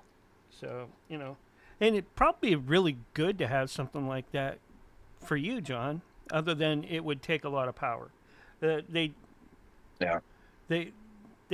go on the same probably power as like a microwave. It takes a little bit longer to cook stuff with it than a microwave, but a lot less time than a regular oven. It's the coating that's in some of these air fryers. It is, and when it's heated up to a certain temperature, so I guess it would depend on what you're cooking, but it's polytrifluoroethylene, basically known as Teflon. So it's largely banned. If you preheat an empty basket for too long or scratch the coating deeply, there is a risk of ingesting flakes or overheating the surface. But that's the same if you use anything Teflon anyways, though. Yeah. So anyway, I'm sure if you got pots and pans, most of the pots and pans you use today have the non-stick stuff is Teflon. Is Teflon.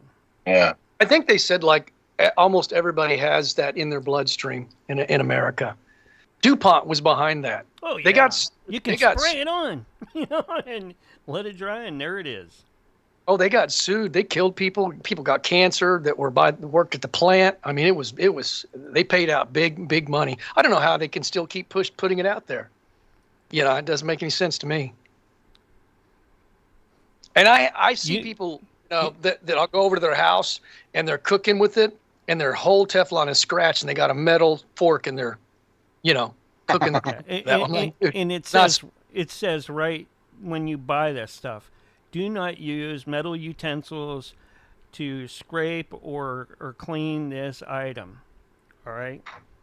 It says right on the package. Yeah. All right. I believe it.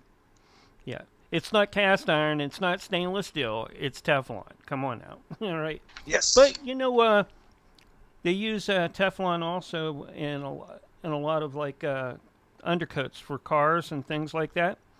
And that prevents rust. Yep.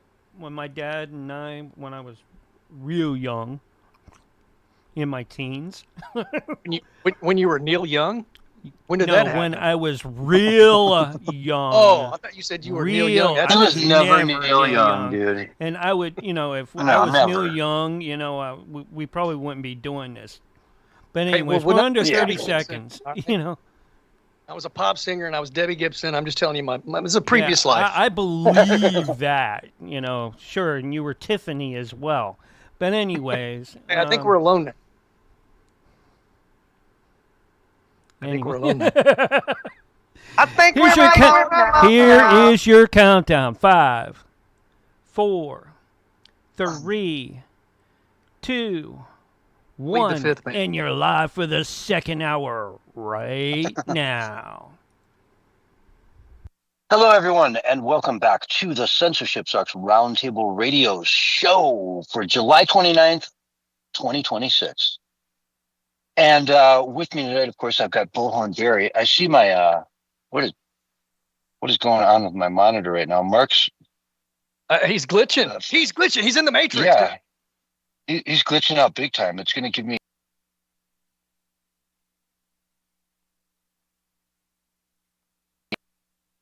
Are you there, guys? Uh-oh. Sorry, folks. We just crashed the teams. We're going to get it back up in a sec.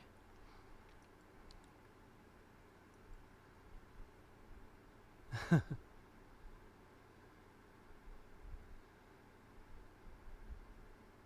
me turn that off, and I'll get this back up. Doesn't work. Oh, Yeah, there that we doesn't go. work. Sorry about that, folks. Teams crashed on me. Like, Uh-oh. Okay. Are we still live? we are live, and yet, yeah. Okay. It's just good. my connection to you guys was dropped. We thought you went into the Fantastic. Matrix. We thought you were like gone. You just like decided to join Neo and Morpheus in the Matrix because you just were glitching. Actually, they gave me a hand getting back, so we're back and we're going and we're live. Anyway, back into the news. Folks, New York City has a Marxist mayor, Zoran Mamdouki, some people call him, who is a lunatic. A lunatic. He stood out in front of, what's his name, Ken Griffin, the hedge fund trillionaire or multi-billionaire who owns a place in New York. It's worth $250 million, his apartment in New York.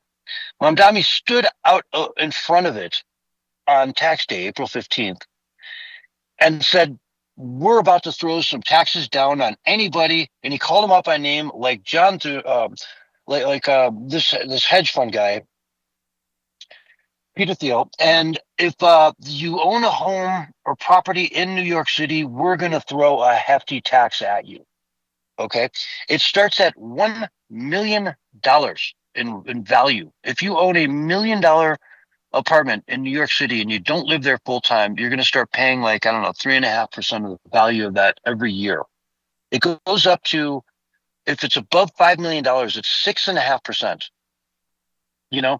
So you do some quick numbers, and I did this earlier. You look at a $250 million apartment in the city. 6.5% of that is $15 million. That you have to pay every single year on that, apartment. Now, granted, if you can afford a $250 million apartment, you've probably got 15 million lying around. But that's not how it works. I did the math on that, and you could stay in a $20,000 hotel room, $20,000 a night for 700 days for 2 years. So you could approximately spend $40,000 a night on a hotel or an Airbnb, and you'd be better off than owning the property there. So, and let's take it down to $1 million in value. If you live in Chicago, whatever, you do tons of work in New York. So you bought a 1-bedroom or a studio apartment even on, say, the Upper West Side, so that you'd have a place to go, stay when you're in New York because it made sense. It's an investment and yada, yada. Now you can't do that anymore, right? You're way better off staying in the hotel. You're better off just selling your second home in New York City. It's going to take a lot of people out there who have properties in New York. I mean, $1 million is a studio apartment in some neighborhoods.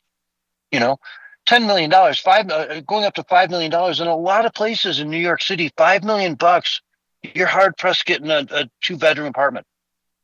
It might be a nice 2-bedroom apartment with plenty of room, but it's still a 2-bedroom apartment that you're paying stupid amounts of taxes on. 6%, 6%. That is a ridiculous tax. I've heard of property taxes of, 0.25%, 0.5%, they're usually in that range. They're never 6.5%. It's incredible. And so he's putting this tax out. And what he did the other day, he put out another message that said, hey, if you have one of these properties, check your inbox because you've got mail. Right? You got mail. That's witty, man. That's smart. But it's also a slap in the face to all these people. But to up it one extra level, Barry, he just released a list of everyone in the city of New York who qualifies for this tax and their addresses, their name and addresses.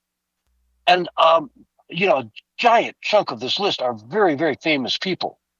Remember the dude who was shot in the back, the healthcare worker, the guy who ran the health United Health or American Health or whatever it was, assassinated by that Luigi guy. Yeah. Yeah. There's how many people like that on this list that run companies that maybe have to make tough decisions in their job on a daily basis. And there's radical leftists out there that want them dead. Well, guess what? Now you go to that list, you can find out where that guy lives and look up online when their next, board of chairman of the board meeting is or whatever. And there you go. He'll be in town. You can sit out in front of his house and you can kill the guy. Why Because would that's you dox? who he's doing this for. Yeah. Why would you dox these people? I mean, it wasn't even just like giving the names, which you shouldn't even do that. Why would you dox them to the public knowing that people are incited to violence over some of these types of people because they think the rich are just getting richer? And that may be true, but it's opening the door for vigilantes. Yeah. For more Luigis to step up there and just shoot you in the back. When you walk out your house, you think everything's good. Yeah, you're famous. You've got a lot of money. You're doing well. And then boom, he puts out your address and your name, where you live, for any psycho out there to just look at it and go find you. And now you're dead. Yeah. Because Mom Dami did this. And I guarantee you people are going to die because of this list. I guarantee it. Maybe I'm ignorant, but please tell me just one good reason why you would do that. Because I can't think of one. I can't think of one reason why you would do that that's positive. No, there is no reason. And apparently this list was multiple times in size of what the actual number of people who will qualify for this tax, are. So in other words, there were, I don't know, some, 100,000 people that qualify for this tax that have those second homes. And the list was some multiple of that number of people. And there were women who like, hey man, I bought my home in the 70s or 80s. I've lived here my whole life, 30 years now. I own it. I'm not a multimillionaire. I'm living on Social Security, but now I'm on this list. And people think I'm some multimillionaire who owes the city all this money because you're not paying your fair share. I've heard some people saying that it might be criminal. I don't know. I'm not any kind of an expert in that, but it sounds almost criminal. And the left is always talking about, the right does all this doxing, which most of the time is not happening, but probably it has a few times, where bad actors have done that. And so they condemn that. Why aren't they condemning this? I mean, doxing is just not a good thing to do, especially when, there's a lot of people that see those people as the enemy. Mm-hmm. Yeah, well, Mamdani is a nut job, and he is going to run the city into the ground. We're seeing reports of grocery stores already closing en masse in New York City. And his grocery store project is not going to go up until 2029, and it's going to be interesting because, the next election is in 2030. So he's going to launch these things. He's going to wait. If he does it now, he could easily, with the power of the city of New York, he could open his, state-run grocery store next week if he really wanted to. You know what I mean? If it was a priority, he could do it in a week. Yeah. You find some grocery store that no one is running, and you go in, you pick up the lease on it as the city, you update all the coolant systems, refrigeration, and all that stuff, and then you stock the place, and then you turn the sign on the front that says close, you turn it over to open, and you open the door. Now you're done. You just opened your first New York City grocery store. He could do it in a week, but he's waiting until 2029 so that when it fails, he's going to be able to run on that thing being open.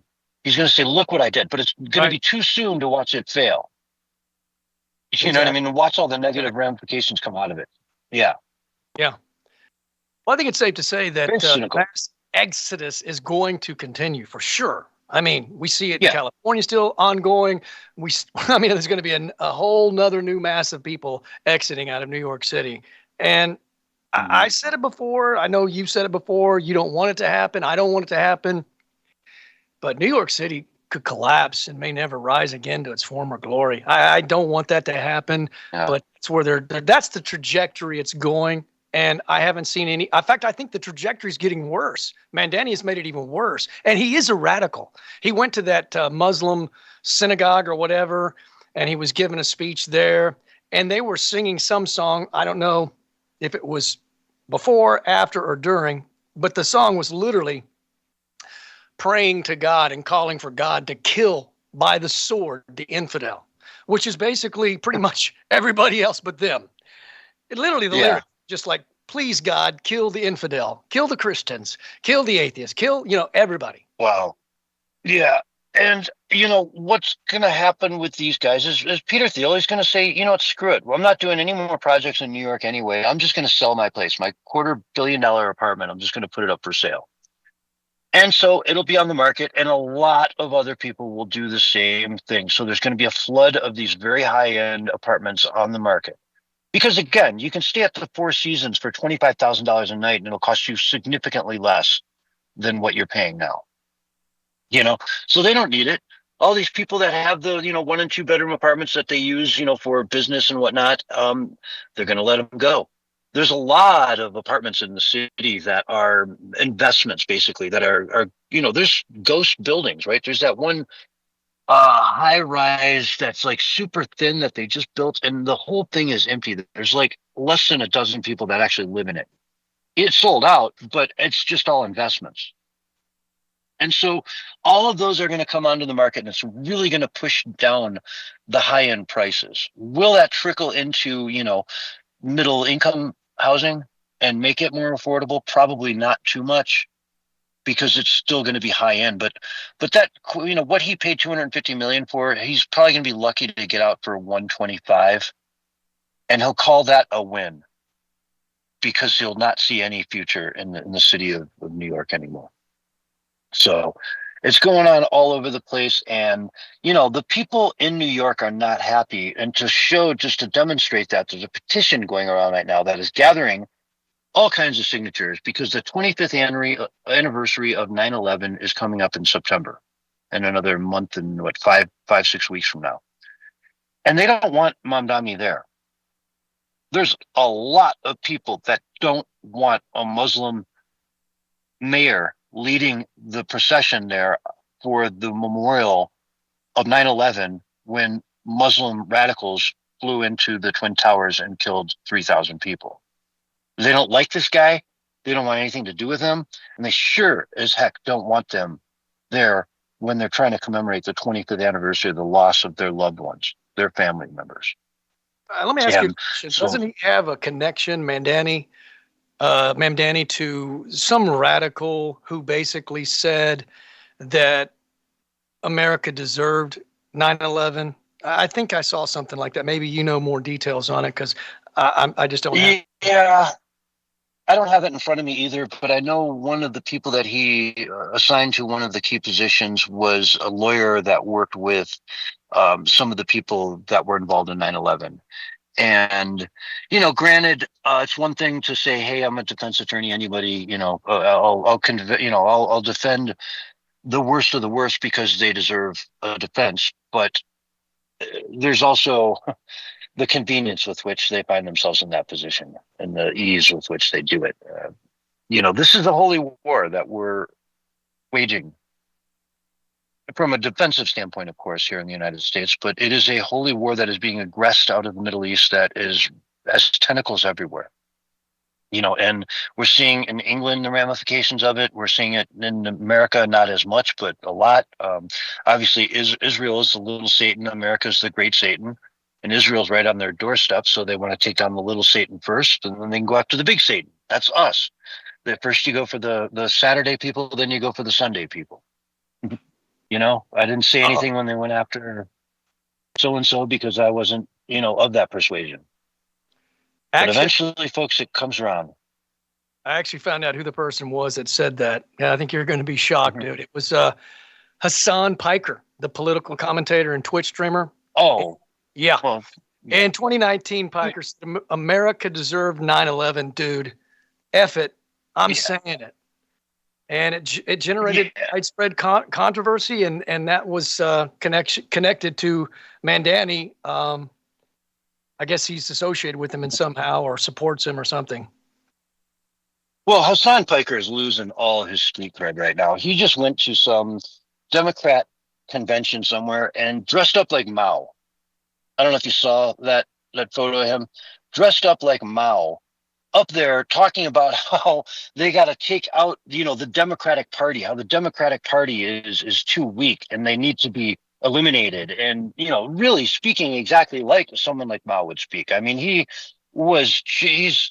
that guy's losing it, man. He is not welcome in the Democratic Party anymore. I mean, they really don't like this guy. But hey, socialism, it's, they're at war with America. They're at war with America. He's an enemy of the country straight up. And, granted, he's a, U.S. citizen, has been his whole life, but yikes, man. At some point you got to make that bed and live in it. But I think what the connection was, he's appeared with Piker in interviews and streams, and Piker, of course, publicly supported his campaign as well.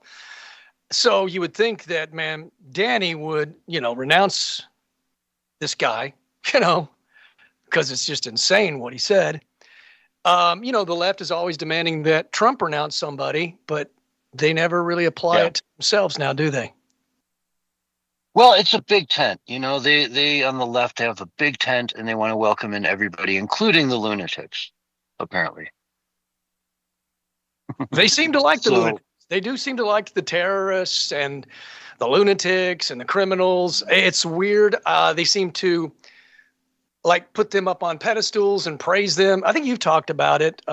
They praise that radical dude from Cuba. What was his name? That killed a bunch of people. And, Che Guevara, yeah. Yeah. Yeah, people wearing his T-shirts around all casual, like it's no big deal. When he literally went after and killed gay people, and they got gay people with a pride shirt with Che Guevara on it. You're like, dude, do you not know that guy literally put gays up against the wall and shot him?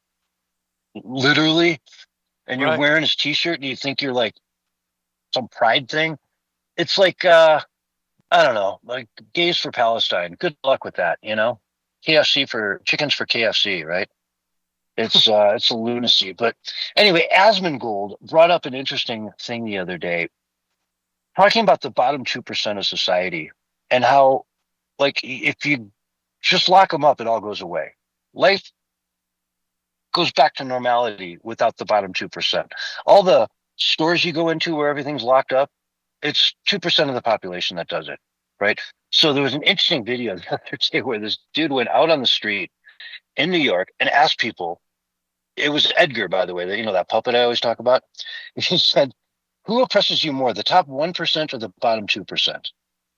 And he went around and asked a bunch of people that question, and they were like, "Wow, that's interesting," because everyone always talks about the top, 1% and how much they take down society, but yet at the same time, the bottom 2% are doing more in your day-to-day life to make your life miserable. Mm-hmm. Well, I was just going to circle back real quick to that, to the LGBTQ thing and how they love the radicals and stuff, because there was that van that drove into that Pride Parade crowd in Berlin. One day, the van that drove into it. Well, the van. Well, that's what the articles. The vans do that now. Yeah. It's vans will do that nowadays. They like to autonomous, the AI. We covered this on Sunday night. How somebody actually the large language model, they introduced the Quran to it the day before. Coincidentally, the day before that van drove through that crowd. So it was a Jew. So it was a radical Islamic van. Well, but a Jew uploaded it. So I don't know who's to blame for that. Anyway, folks, we've got to go to break. We'll be right back after this. All right, we're on radio break. Man. Yeah. And they're still gonna love the radical Muslims for killing them. They'll say it was an act of love or something, So actually, I was just about to go into that story when we come back from the break, and I've got a couple articles on that. And yeah, no, they're starting to figure it out. The gay community's starting to put the dots together. You would hope, man. I mean, they don't like those people at all, and if they pretend, if they say they do, they're pretending. And that's part of the thing that they can do in their religion. They can pretend to be whatever they want to be if they believe it helps further their conversion and taking over and so forth. It's just Sharia. It's called taqiyya. Taqiyya. And yeah, you can lie to infidels with impunity because they're infidels. And it's called taqiyya. Yeah. Like TAQUIA or something. Mm-hmm. It's tequila without the L. Yeah, that's just about. So yeah, that's crazy though, you know. Just mowing down people at the LGBTQ plus parade. You would think they would be outraged at that, you know, and that would be a main talking point for them. Well, enough is enough. How many pride parades do they have to run through to make you realize, hey, wait a minute, you know, these people really don't seem to like us. Like, they really, really don't like us. I don't know, man. It's like getting through their thick skull. It's almost impossible, I think. They're just so brainwashed by the dogma that they can't escape. You know, they're trapped. Mm-hmm. But I think, like you said, there are some that break out of it. You see their testimonies all the time on X and on YouTube where they talk about it. You know, I had this moment, epiphany, and realized it. But it's just shocking that, you know, they didn't see it sooner. But a lot of them say, and they point to the fact that I believe what I was being told. So there is some understanding as to why they believed it. Because, you know, like you said, that's all they hammer into these people in the leftist media are these constant lies. And so they believe the lies. And then when anybody tries to show them differently, oh, that's just our opposition lying to us. Uh-huh. So, yeah, sorry, I'm just reading through this article. I got a couple quotes I'll pull out. Yeah. It just seems timely, you know, very timely. I wish it didn't happen. I mean, I don't want to see gay people ran over. I think that's horrible, you know. Doesn't make any difference to me if the people were straight or if they were gay. I know a lot of people were kind of saying, oh, you know. I don't think that everybody at a gay parade is horrible and evil. Some of them are kind of really bad people when they, you know, it depends on the parade. Some of them are walking around naked in front of children. That's just unnecessary, uncalled for, and is criminal. And those people should be immediately arrested. But in some places, they can't arrest because it's not illegal in the parades. But any other day, it would be illegal. Mm-hmm. I don't know how that works. So they can walk around naked with their dingling flinging around in front of children because it's a parade. But any other day, no, you can't do that. Yeah. That's mostly like in places like San Francisco. It's really radical. I'm sure Jimmy Carter's brother would have argued that too. Was he gay? No, but he got caught for indecent exposure peeing behind in the garage or something like that.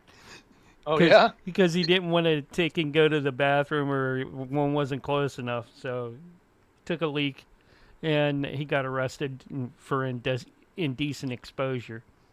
That was a while back, but... And he wasn't really trying to flash anybody. He just had to go, right? He just had to go. Yeah. Anyways, we're under 30 seconds and your countdown's coming up like right now. 5, 4, 3, 2, 1, and you're back live and on the radio side for the last leg right now. Hello, everyone, and welcome back to Hour 2 of the Censorship Sucks Roundtable Radio Show, Wednesday, July 29, 2026. And, you know, we left on a little bit of a late note. I was sort of joking about, you know, a very tragic event. But, yeah, there was a Muslim man this over the weekend who drove his van through a gay pride parade in Germany, Berlin specifically. And it killed one Polish lady and injured about another 30 31 people. Okay, so the 30, let's call it 30. Who knows? One of them might have scraped his knee, others serious injuries. But it's a pattern by now, Barry. It's a pattern, wouldn't you say? No, I would agree with that. Yeah. We look at 9/11 now, 25 years later, like I was saying before, with these people putting a petition out that they don't want Mamdani at that event. This is no different. If, Mamdani wanted to go to some sort of an event after this, it would be inappropriate. It wouldn't be cool, And they're starting to wake up to this, folks. They're starting to wake up to it. We're getting people. Julie Bindel, a radical British feminist, activist, and leading lesbian author, I'm quoting here from Breitbart, wrote in the Daily Mail in the wake of the Berlin attack that last weekend's atrocity in Berlin should be a moment the LGBTQ lobby and wider left recognize their true enemy, radical Islam, and the issues the West now faces, having imported millions of people from distant lands who, to put it mildly, hold different opinions on sexual liberalism. She questioned the bizarre alliance between the far left and political Islam and said that groups like Queers for Palestine would be akin to turkeys for Christmas. Whatever your politics, it's high time those LGBT activists put down their kippahs and oppose radical ideology that wants them dead. If they do not, those terrible scenes in Berlin will presage far worse atrocities closer to home. I couldn't agree more. Yeah. And why doesn't the media come out and condemn this, this radical Islam that's doing this? Whenever a Christian preacher is out on the street just preaching the gospel in a kind and compassionate and considerate way, just saying God loves you, that kind of thing, they'll arrest him and treat him like he's an evil criminal. But the person that takes a van and slaughters a bunch of LGBTQ plus, you don't even hear the media condemning it. A lot of times they don't even mention that it was a radical Muslim that did it. They'll just say a van, literally. Well, that's how you know it was a radical, Islam, because they'll say a van ran through, 60 people and killed 20 of them, and it's never a van. There was that Christmas market in Wisconsin a couple of years ago where, an SUV drove through and killed a bunch of people up there. And you didn't hear a word in the article about who did it, what their name was, what their nationality, religion, anything, but you knew it was a Muslim because they wouldn't say it was some, crazy white guy, some radical white dude. Because if it was a radical white dude, that'd be opening sentence. Yeah. You wouldn't have to get past sentence 1 to know it was a radical white guy, a Trump supporter. And then when they have to admit it, because the photos are out and videos out and all of that kind of stuff, they go, well, we do know one thing for certain. It was not hate related. So the fake news is so disingenuous, right? That's why they have single digit approval rating, right? And it's only going to get worse. Crazy's going to get more crazy because they're having to show their true colors. I just saw Anne Hathaway on The View, and she was talking about how abortion can actually be a word for mercy, that abortion and mercy are the same thing. What does that even mean? That is insane. Nobody in their right mind would say that. Whatever. Yeah. Let's see. Let me continue reading from this article here. Dutch magician Hans Klok, an openly gay man, also warned that Islamists will likely target Pride events throughout Europe, saying that he's always glad when Pride Amsterdam is over and no attacks took place. It's commonplace now for these kinds of things to happen. Just think of Christmas markets. It's horrible, he said. What he said is that he's not personally been impacted by Islamist violence over his sexual orientation. But, quote, times have changed. As a woman, you can't cycle through the park anymore. Multiculturalism is a key contributor to his climate of fear, saying, we cram hundreds of nationalities in a city like Amsterdam, many of whom absolutely abhor homosexuality. These are also cultures where women are not equal to men. If you have a few lunatics among them who are extreme, you're in big trouble. And it's true. I've spoke many times about it. I've got no problem with homosexuality. None. I'm a libertarian, man. What you do in your home is you. Have at it. right? Don't do it from the window, please. But other than that, have at it. But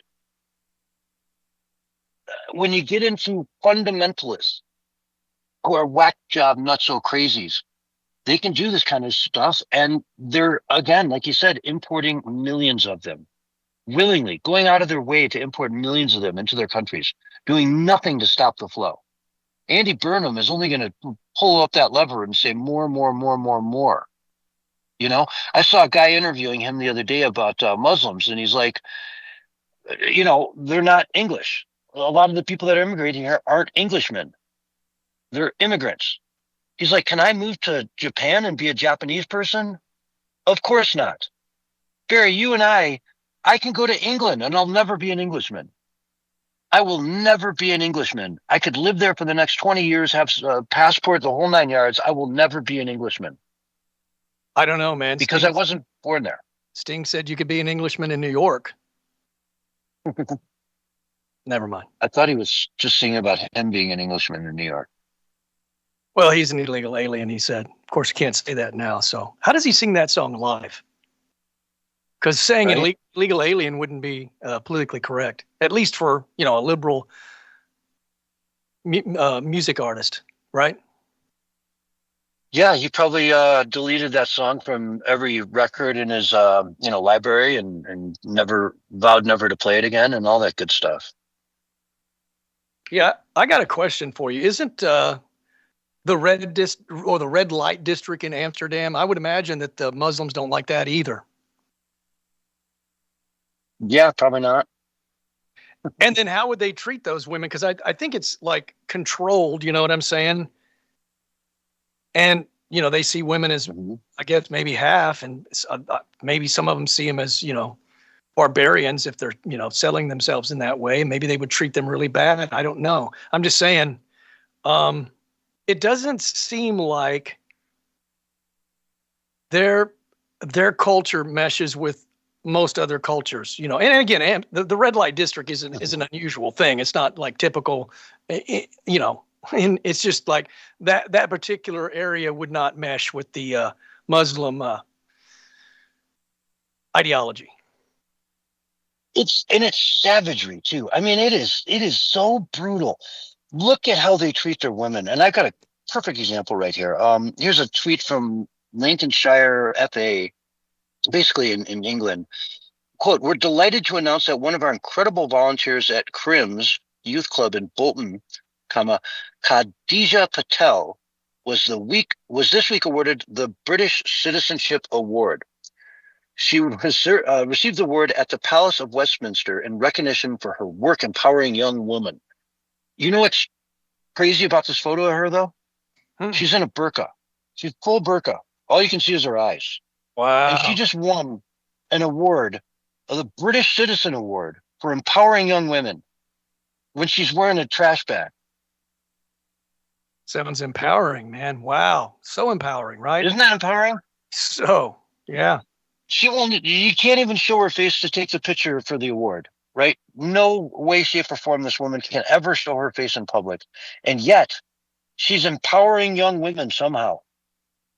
That is the least empowering thing I've ever heard. Covering your women up from head to toe.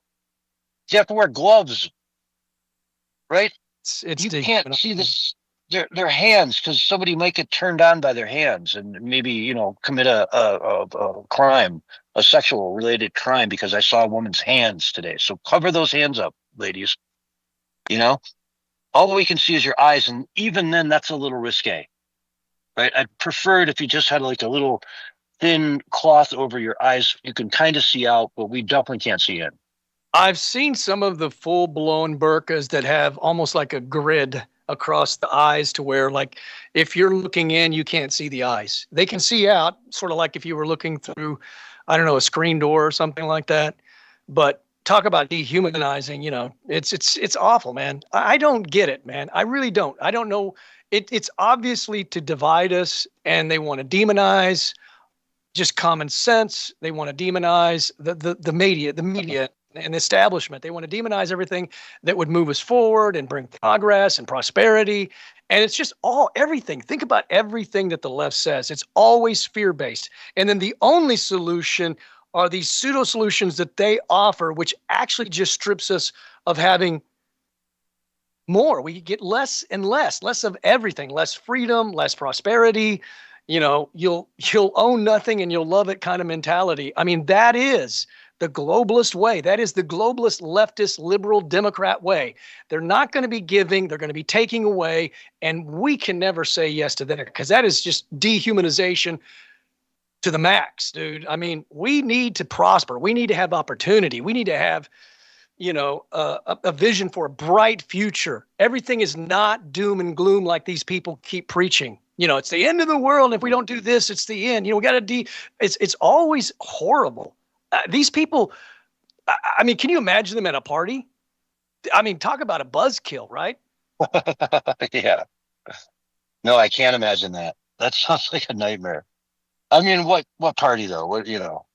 Yeah, just. Well, at their little elite parties, they're probably, it's all a lie, because when all of that stuff ever happens and we're totally enslaved, they're going to be living high on the hog. They're going to be having their parties. They're going to be flying around. They're going to be rich. We're going to be on the chump change, basic universal income. They're going to be having sex and orgies like they do at Davos and all that wild kind of stuff.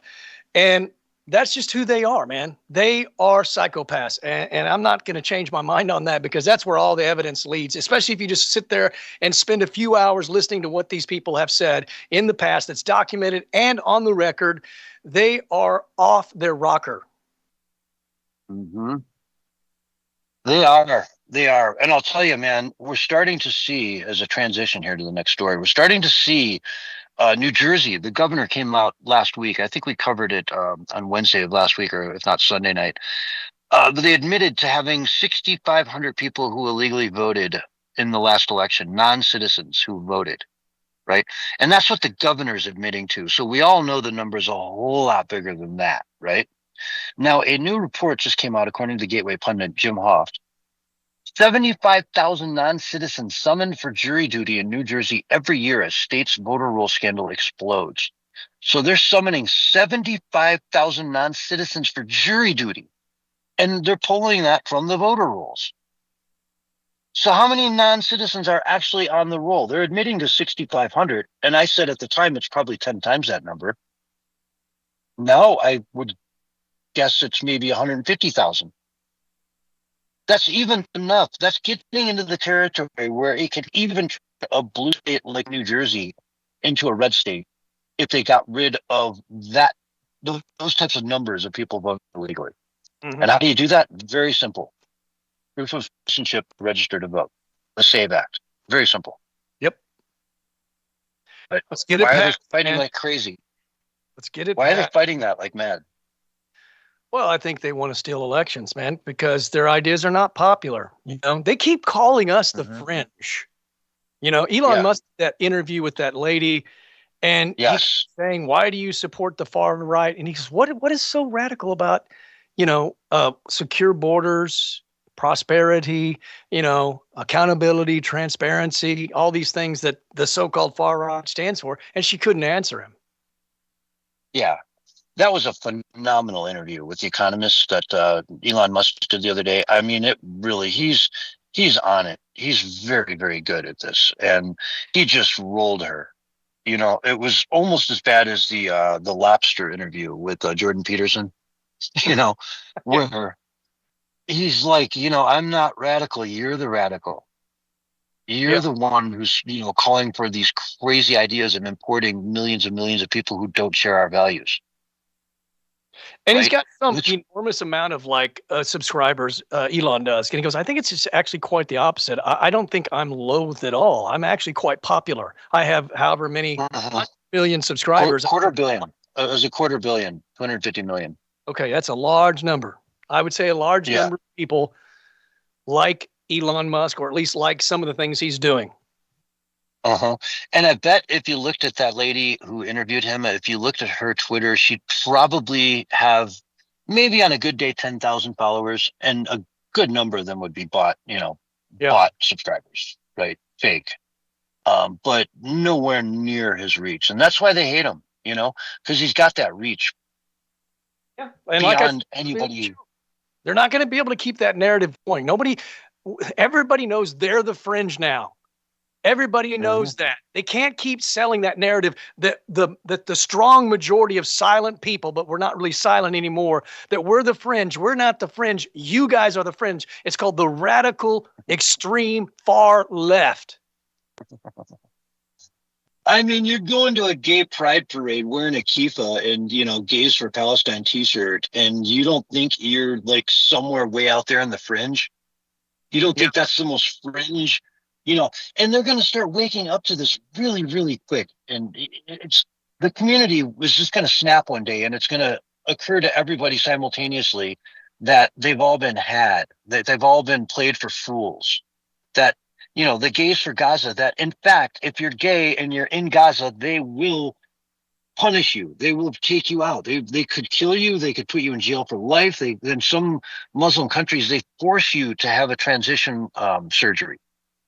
So they'll cut off your junk, turn you into a chick, and off you go. Now you want to be, gay, go for it. It's not gay anymore. Now you're a woman. Is that real? What you just said? Oh, yeah. Yeah. In Pakistan, they do that. I did not know that. That is wild, dude. So they do that against the person's will?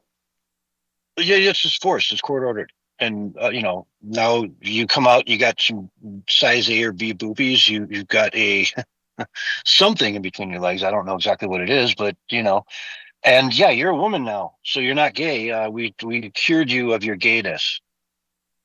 Wow. I mean, honestly, sometimes I have to pinch myself just to make sure that this reality is real, because it's stranger things from the upside down constantly happening, man. It's always, even me who's like, kind of been into this kind of stuff for 20 years, studying it, researching it, understanding that things were kind of getting out of hand. I don't even think that in my wildest imagination, I ever imagined it would be this bizarre. And there are times it feels like we're living in some kind of a weird alternate universe. I don't believe that, but I'm saying it feels like that because things are so strange and so bizarre. And I got the feeling it's going to get weirder before it gets any better. It is. And I don't know, man, in the few minutes we have left here, I guess we'll cover, let's go to the Middle East, back to the Middle East, I guess, and talk about some of the conflicts that are happening over there. And from BRICS News, Somali pirates have been using a hijacked cargo ship as a mothership to capture other vessels. So the Somali pirates are back, and apparently they're running their operations now using a stolen cargo ship as their, home base. As their a lunatic society. And again, why doesn't the rest of the free world how many ships do we have over there? Just go and sink this thing. Go and sink it. Yeah, whatever happens to anyone on board, who cares? Sink it and let them, go back to their little dinghies. But I don't know. Anyway, in breaking news or bigger news, U.S. just announced joint airstrike with Saudi against the IRG forces in Iraq. So these are Iranian forces in Iraq. Now, Iran talked about a week or so ago about trying to run a ground invasion into Kuwait. And obviously that was met with, some chuckles from some of us over here on this side of the pond. But looks like they were somewhat serious. We had a ceasefire that kicked up over the weekend, and Iran immediately broke it. And now Donald Trump came out with a profanity-laced statement that I can't even read on the air. Was that today? Today or yesterday, saying, I'm done. I think it was yesterday. We're effing done with this, and we're not putting up with it anymore. And, I wanted to negotiate. We wanted to have one more chance to let them do it, but they don't want anything to do with any negotiations whatsoever. They just want war. And so now we're teaming up with Saudi Arabia, and this is the big thing. Saudi U.S. forces joint airstrikes in Iraq, on Iraqi soil, taking out Iranian troops. who are no doubt probably working their way over towards, some sort of a beachhead over in Kuwait to, start marching on the rest of the Gulf. Good luck with that. You guys aren't going to march on anything. They're done now. Donald Trump is done with them. They're done. This is just going to be really ugly. It's going to be very bad for them, but it's not going to last much longer. I agree. I think it's going to be coming to a close sooner than later. I'm optimistic. I'm not doom and gloom. I'm not black-pilled. I'm not suffering from right-wing Trump derangement syndrome like a lot of people. Like I said before, I think a lot of that is just premature. They're jumping to conclusions on a number of issues and then totally ignoring all the breaking news that's happening on a day-to-day thing that's positive. There's a lot of positive things happening, man. So I don't know. I think if you just sit there and you stare into the abyss that long, that's all you see. And then you just become lopsided in your reporting, and all you're doing is just basically feeding doubt, and it's just causing people to go into depression. I mean, we need to remain optimistic. Hey, if Trump falls, let's go ahead and point it out, but I'm not abandoning him completely because he might fail in a few areas. He's human. Yeah. You know what I'm saying? He's doing much more good than bad, in my opinion. And as of now, I stand by that. Yeah, I'm not happy with this Iran situation at all. I tended to believe him when he said it would take a couple of weeks because we're America. We've got the forces to do it in a couple of weeks. And, we had the war last summer, which lasted 12 days, which we decimated most of their nuclear technology, but obviously some was left over that we had to go in and clean up. But, if it lasted a couple of weeks, I would have had no problem with it. Now we're into a few months. And again, I'm not a fan of this. I don't want war. I want peace, but it's to the point now where they've really just shown their true stripes to the world. And I'm shocked that every country on the planet isn't supporting us 100%. There's a lot of countries over there that need this stable region much more than we do. We don't really need this area at all. We have no stake in the Middle East whatsoever, for the most part. Let them, if they want to go do their Sharia thing and do jihad and, have wage war against everybody, go for it. Have at it. I'll even sell you guys the guns. Right. Yeah, I don't want to go back to the, Bush era of policing the world. I think that has not ended well. And of course, it always falls on the back of America as well to do so. And generally speaking, none of those times that we were policing the world did it turn out like we really expected it to do. In fact, it turned out to be worse in a lot of the scenarios. They had balkanization and they replaced one dictator with one that was even worse than the previous dictator. So I don't think Trump's like that, but some of the other presidents have been like that, and we can't go back to that. I don't think that our job should be policing the world. We need to take care of America. We got a lot of issues, and if this war continues, it could be catastrophic for the economy and for a lot of different things. So yeah, I'm with you. I want it to end, and I want it to end in a victorious way, not just where we just get out. Hopefully we can have some kind of a victory, and not just for us, but victory for the whole world as well. I mean, that's the ultimate goal. And the Iranian people, a victory for them. We saw so many of them out there waving those flags with the lion on it, the old flag that doesn't represent the regime that's in charge there now, the totalitarian IRGC. And it's for those people mainly. They need to have that life back. I want to see those beautiful Iranian women walking down the street with their long brown hair flowing in the wind and them enjoying life again as a human being, as an equal human being to the rest of the men in society and the rest of the world in general. Right now they don't have that. But anyways, on a quick note, we're running out of time. I want to mention to everybody listening in, all our loyal fans, next week we're going to have Brent Hamachek on from Just the News, justthenews.com. Brent Hamachek, the great. And I think the week after that, Barry, we looks like we've got Peggy Ottman lined up. Yeah, let's hope that goes through. I'll be talking to her this week, and hopefully we'll have her on as a guest. That'll be great. Looking forward to that. Yeah, she's confirmed she wants to do it, and it's just now a matter of picking a time and date that works for everybody. So hopefully it'll be in 2 weeks from today. But man, that's going to be a good one. Folks, we're all out of time. Thanks so much for listening, and we will see you next week on the Censorship Sucks Roundtable Radio Show. Great show, guys. Great show. Get this up and out like I always do. All right. And we got Jack coming up, and trying to get Connie Willis on for Jack here soon. So that may happen. Connie Willis is one of the people who fill in for Coast to Coast on weekends. and Oh, other wow. things. Yep. So, yep. Oh, cool. I will catch up with you guys Wow. later on. Yeah. Bye, Sounds man. good. See you later, Oh. Mark. All Talk right. to you, Barry. Dude, I'll keep you posted when I find something out, John. All right. Okay, yeah, and just to book it for any Wednesday, just have at it. Even honestly, up against Brent, it wouldn't be the end of the world to have them both on next week, right? Okay. Oh, well, yeah, for the second hour. I don't want to cut you guys off, I but know, or just I gotta go. have them both in the first hour. all right. Let's get Jack with the Paranormal Intelligence Agency up and running. Do do do do do do do. Let's get the camera back up there.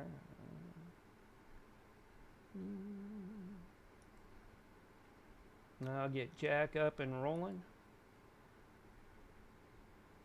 with Paranormal Intelligence Agency Radio. There we go. Call Jack up.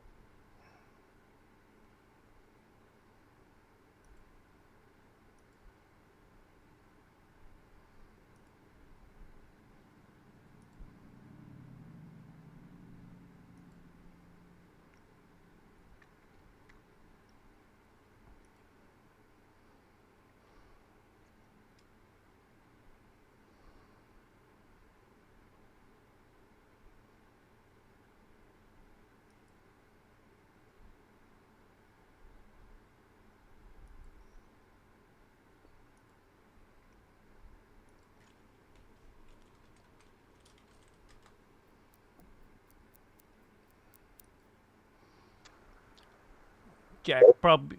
Hey, Jack, you there? Yeah, can you hear me? Yeah, I can hear you. Can we bring Okay, up the cool. video? Yeah, hang on just a second for me. Working on it here. Did you catch my little message about Connie? Yes, I saw that. Yeah. Been running I like think crazy. she's pretty good. I'm sure we'll get her in. I don't know how long it'll take for her to get that book out. Right. So I'm not sure either. Not sure what is up with. Oh, let's see this. There we go. Cool. There you are. There you are, Jack. Nice. All right. I'll have to send you a cool background for later on if you want. I know you usually use a different background. That's home, Oh, yeah. isn't it? There you go. Oh yeah. That's the real deal, y'all. Yeah. That's what the bunker looks like, folks. All the way down 5 miles below the Earth's surface. Let me see if I can bring my YouTube crew in a little bit closer here. So there we go. They can kind of hear what I'm talking about. Sorry, you guys are going to kind of get a weird side view of tonight's show, but that's all right. That's what happens when it's behind the scenes. You need to find a clip to put it right underneath your monitor, Jack, or right on top of it. I know, right? That's what I need to do. Yeah. So Or give me the patch so I can just stream it directly to you. oh yeah, that'd be cool too. Yeah. Yes, that's what we need to do. That's That would solve so many of my headaches. I just need to grab that this evening. well, we got about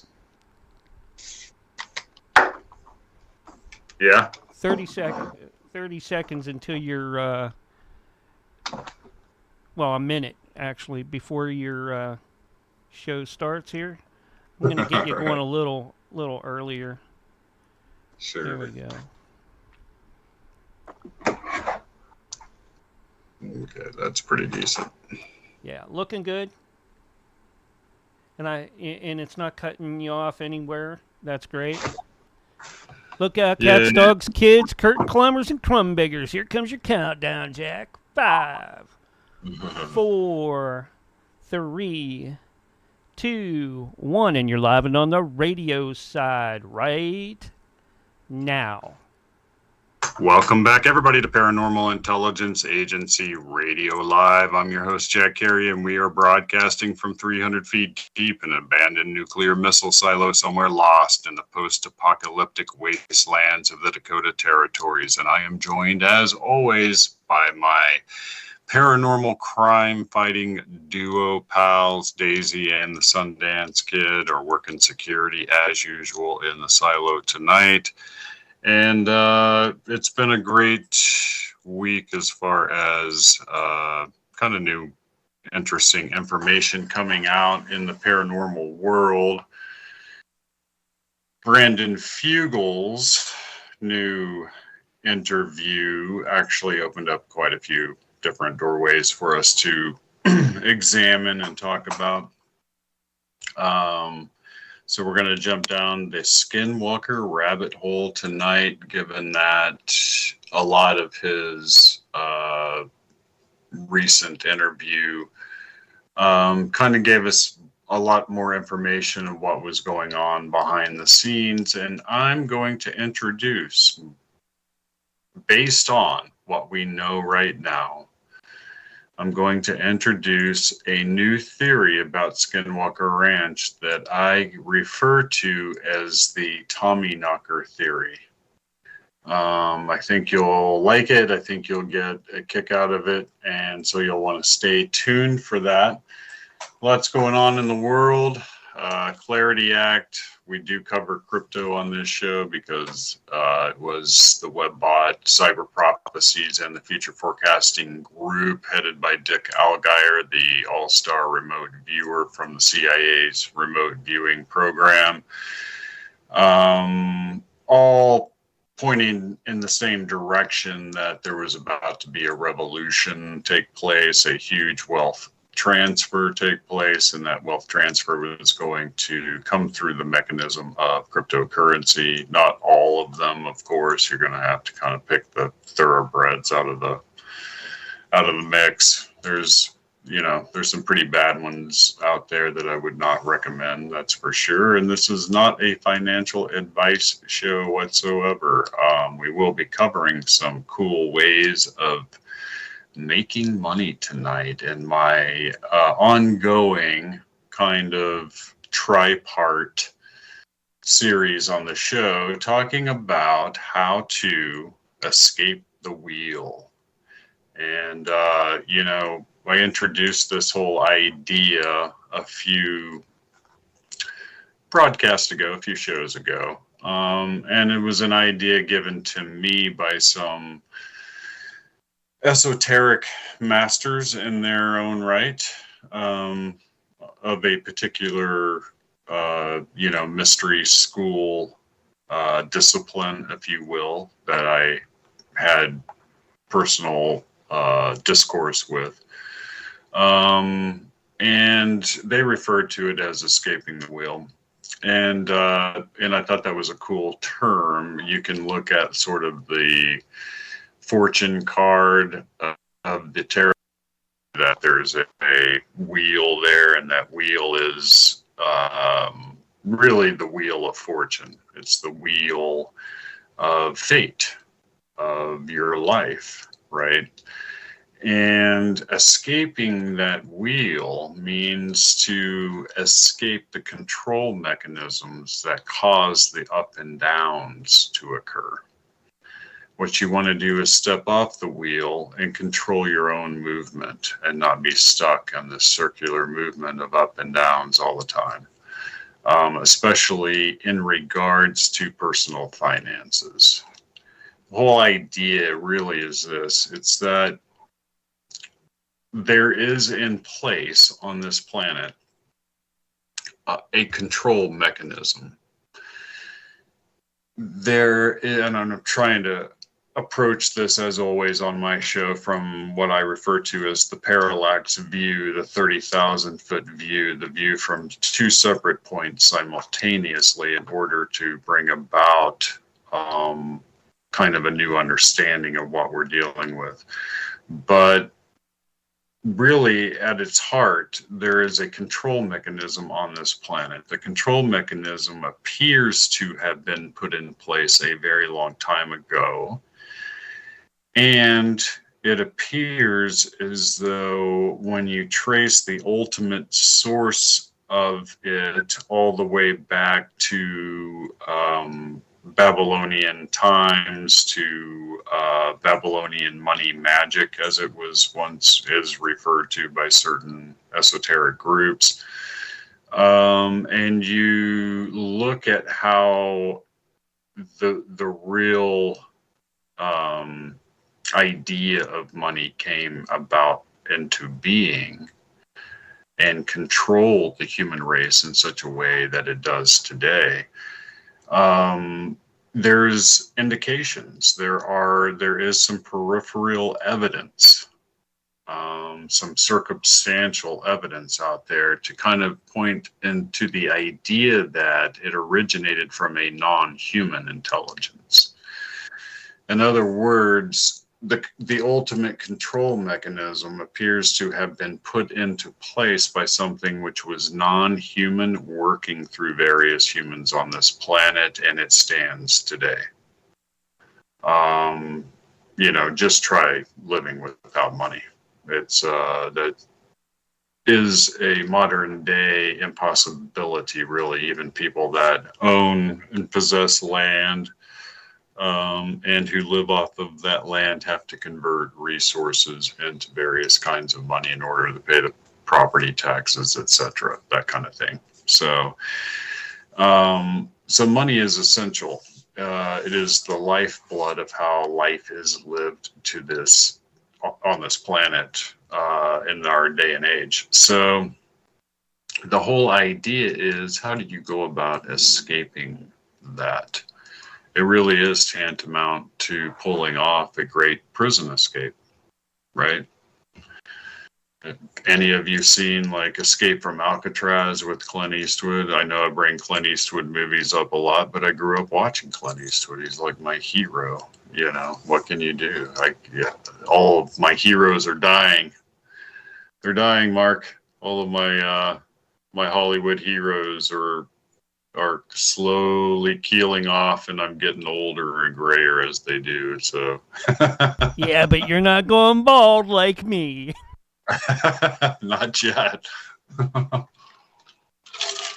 Who knows? Down here in the silo, there might be some lingering radiation that will cause that effect. Who knows? But anyway. Yeah, Fallout sucks. There you go. But anyway, if you watch that movie, they go to great lengths in order to escape from Alcatraz. And the gentleman, one of the Anglin brothers, I forget what his first name was, had a genius level IQ. Which allowed him then to source information that he needed from the prison library in order to pull off what was probably the only real escape from Alcatraz, and I do believe they survived. That's a whole other story. But there have been numerous letters written to the FBI by, I think, John Anglin, and he was in South America. So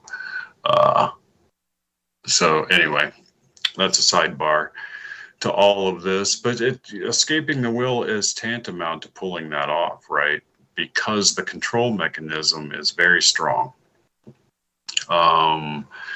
Pulling off a prison escape is not an easy thing to do. One must do what I would consider to be almost modern day alchemy. And so I'm going to show you a process tonight. We're going to talk about a process tonight by which you can escape the wheel, actually pull off an amazing prison escape from the control mechanism that has at its heart Babylonian money magic. And you can convert. What if I told you you could convert paper, the kind of paper you write words on? And I'm not talking about counterfeiting money. I'm talking about regular old printable paper. What if you could take paper that people put ideas on and convert that into a real commodity like gold? And not only that, but convert it into a commodity like gold at 19 times leverage. What if you could do something like that? Would that be an act of magic? Because we're going to talk about that tonight. And so, yeah, escaping the wheel is not easy. Escaping the wheel is something that, as you know, takes many years for most people who even attempt it, and many people who attempt it even over a lifetime never quite pull it off, and that's okay. The control mechanism is wicked strong and wicked smart, and you know, it's somehow tied into the matrix. And we're not quite sure if the matrix is actually being ultimately controlled by an external operator providing anomalous stimulus to our environment that we then interpret to be paranormal or what have you. There's no way for us to quite see clearly enough the bars of our cage currently to be able to ascertain something like that. But we got little snippets of intelligence coming through from various mathematicians that are telling us that it looks highly likely like we are in a simulation of some kind. So let's take that for what it's worth, right? Let's take that at face value as a piece of the puzzle. Use first principles thinking, like Boscovich ultimately told us to do, the great thinker. And why don't we see if you take that piece of the puzzle and try to plug it into what you already know, if it begins to make more sense. Is it more elegant? Is it simpler? Is it logical? Those are the things that you try to examine, right? So yeah, these aren't easy subject matters. And on top of that, we're going to be talking about Fugal, Skinwalker Ranch, the fact that there have been security incursions onto Skinwalker Ranch by what appears to be what I refer to in my new book, Black Hand, as a SAP special access project, black budget all the way, black on black type operation going on, and they have been landing there at some points in their black unmarked helicopters doing something when nobody could get to them real fast and then zooming off, that kind of thing. Also, the National Science Administration's survey plane has been circling above the ranch recently, taking detailed surveys of some kind of just the triangle area that's been identified as being the most anomalous on the ranch. And, you know, that kind of leads us into the spider web of rabbit holes. It's crazy how crazy that gets. But before all of that, I wanted to talk about my new book, Black Hand. Black Hand has been published and it is out there, and it is probably the newest book available on the Pentagon's forbidden UFO crash retrieval programs. If you want the inside story on how they are sourcing psychic assets, they refer to as pink assets. If you want the inside story about how they're using these assets to psychically lure in these craft to remote canyon areas and zapping them down with EMP cannons, then they are utilizing spec ops helicopter pilots to zoom in and pick them up before the craft can become uncombobulated, if you will. It seems to somehow, and you have to realize, and I keep uttering this on my show, these craft are alive. This is living technology. This is not nuts and bolts. If you see a flying saucer hovering above your property and it looks like it's got seams and rivets and things like that in it, that is a man-made attempt to create what is ultimately so advanced that it is artificially intelligent, it is autonomous, and it is alive. It also seems to be that the ultimate disclosure of these craft, the problem